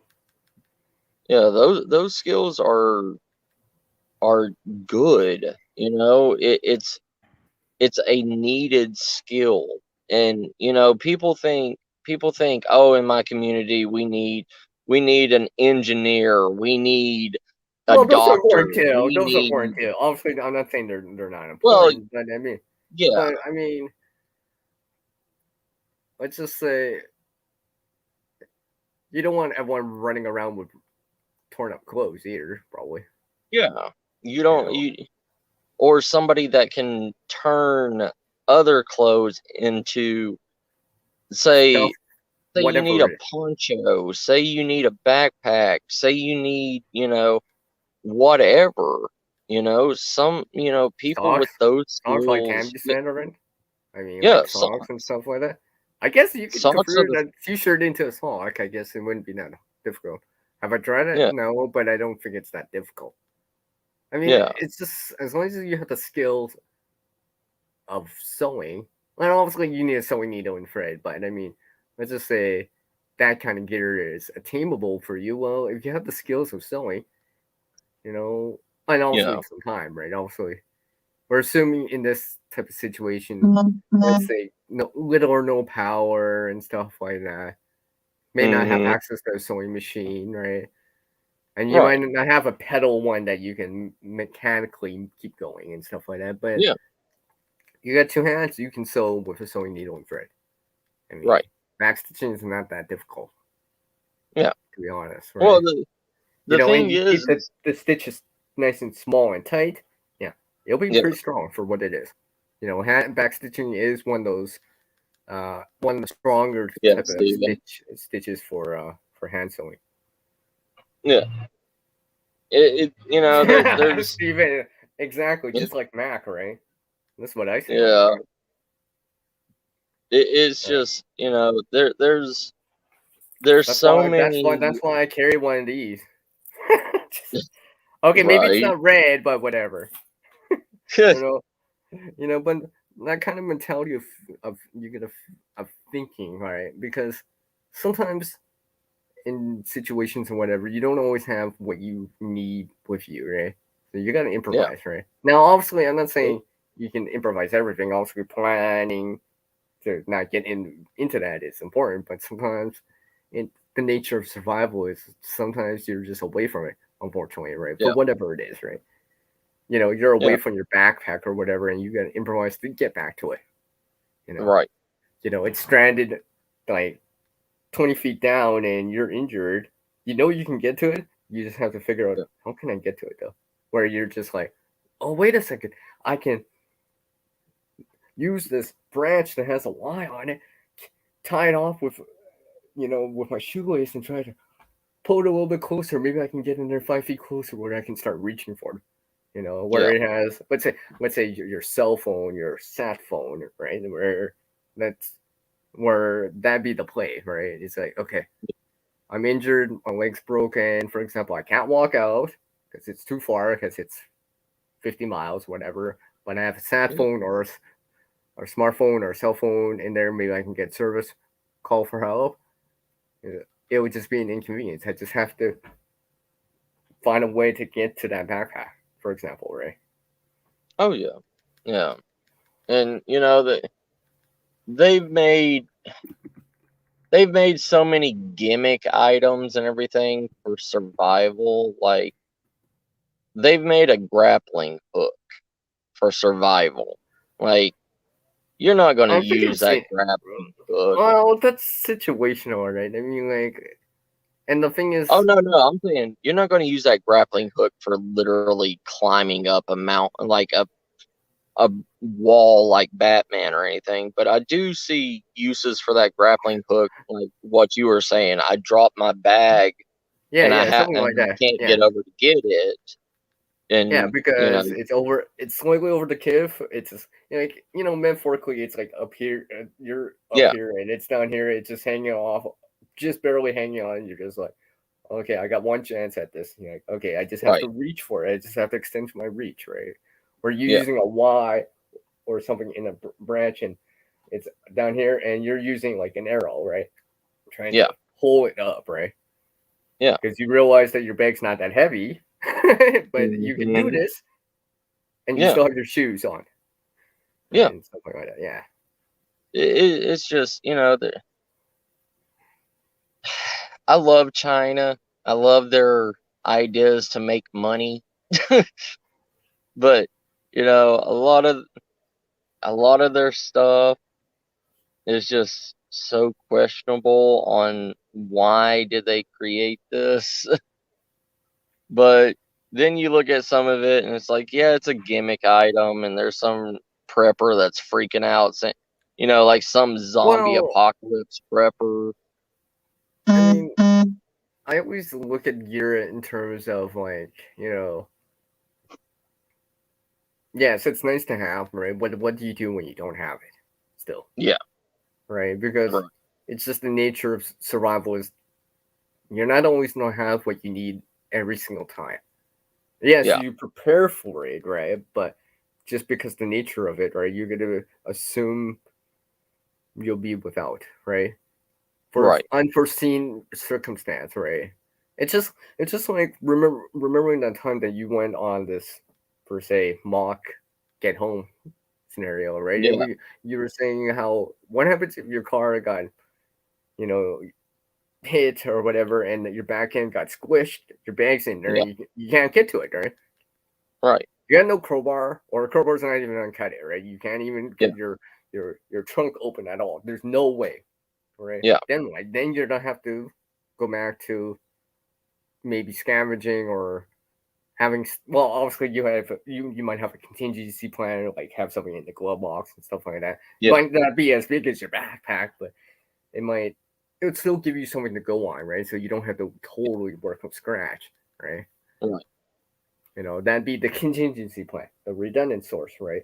But still thinking, okay, in your mind, okay, well, I still need to make it back home now. I don't have my cell phone, so I can't make a call. Oh wait, I wrote down the number, so I can call because I actually either remember the number or I wrote it down somewhere else, right? Just in case for this situation, when you go somewhere like a business or whatever and try to use a phone or find someone with a phone. Yeah. Because you're probably not going to find a payphone. That's probably very good luck on that. I'm more likely to find like later than a phone. Yeah.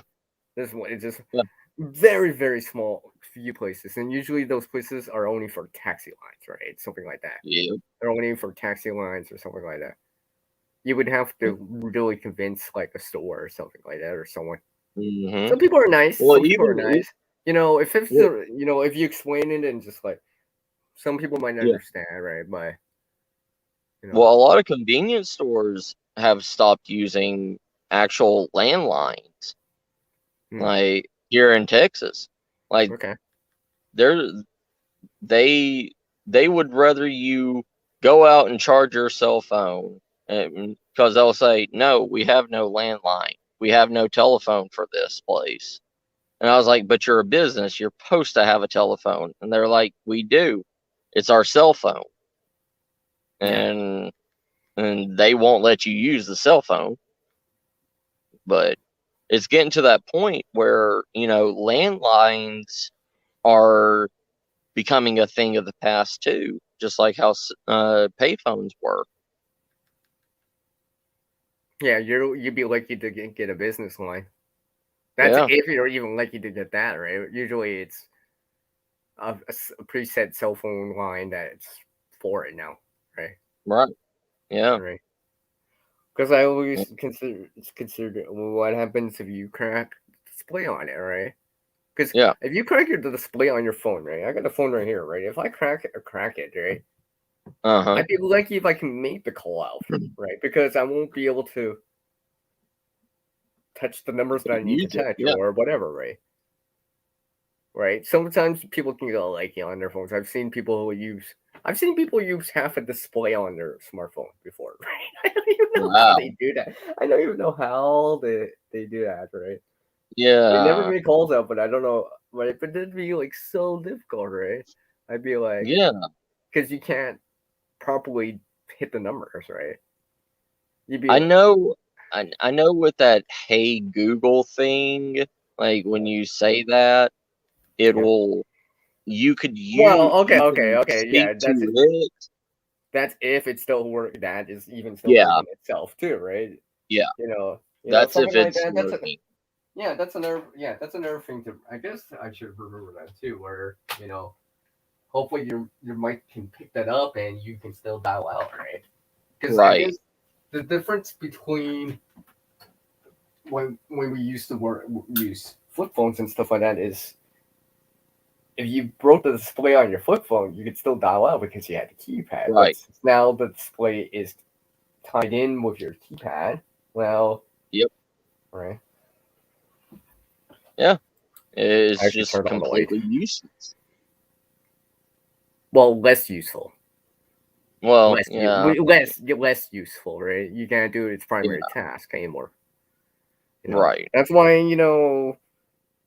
something like And the thing is, not everyone remembers numbers, right? Anymore. Yeah. It's one of those things too, right? Where it just faded away too, right? In the past, people have, Yeah. but now not so much anymore. Unless you're making that call all the time, a home number or something like that, best friend or something like that, you might remember that. But every other number, you'd be like, I think it started with a, I think it has 201. Yeah. You're trying to remember it, and then next thing you know, I think that was it, and you call it, it's like, this is not in service. Oh, sorry, dude, you got the wrong number. Yeah. And then you're like, oh, I should have wrote it down. I should have wrote it down. Oh yeah. Mm-hmm. I mean, technology's good and everything. I mean, there's even, technology has helped people out or saved them per se, right? Don't get me wrong, Yeah. right? You get in a car accident, yeah, but when it's not available, do you have another plan, a plan B or C and stuff like that, right? Because I always figured, Murphy's Law. Oh, something's done go bad now. Of course, yeah, my phone got crushed. Yeah. Or whatever, or it flipped out and it flipped out of your vehicle and it's on the sidewalk or road, smash, cracked, displayed down, right? Or something like that, or the battery's dead or something like that, right? Nice, Tammy. Plan. Oh wow, Tammy. See, Tammy, you're not persuading me to want to sew now. Yeah. Again. I was actually sewing an order in a week. Today's Tuesday, yeah. Yeah, today's Tuesday. So I was just like, all right, brother. I'm gonna have to get off here. Yeah, my phone is barely charging anymore now. Yeah, and I don't want you to have a dead phone. Yeah. Real life is more important. And you might actually have to make that emergency call, right? So I want you. How much percent are you at? How much percent are you at? I am at 22%. 22. Okay. Yeah. My battery life's already gone out of this. I just carry one of those small little chargers, Well, maybe you might be like, maybe I should have another one. Yeah. Yeah. Well, I only packed that backup one because I had the solar panel, so I was like, yeah, you thought it was good. Well, obviously, even your backup plan is failing. So yeah, you don't have to. All right. Anyways, I appreciate you having me on your panel, even though I probably took over for like half the time. You're good, brother. Thank you for holding down the fort for me. Yes. So this is where you say you're closing? Yeah.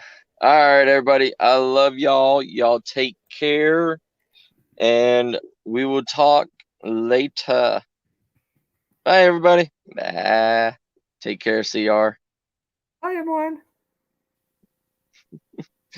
Bye.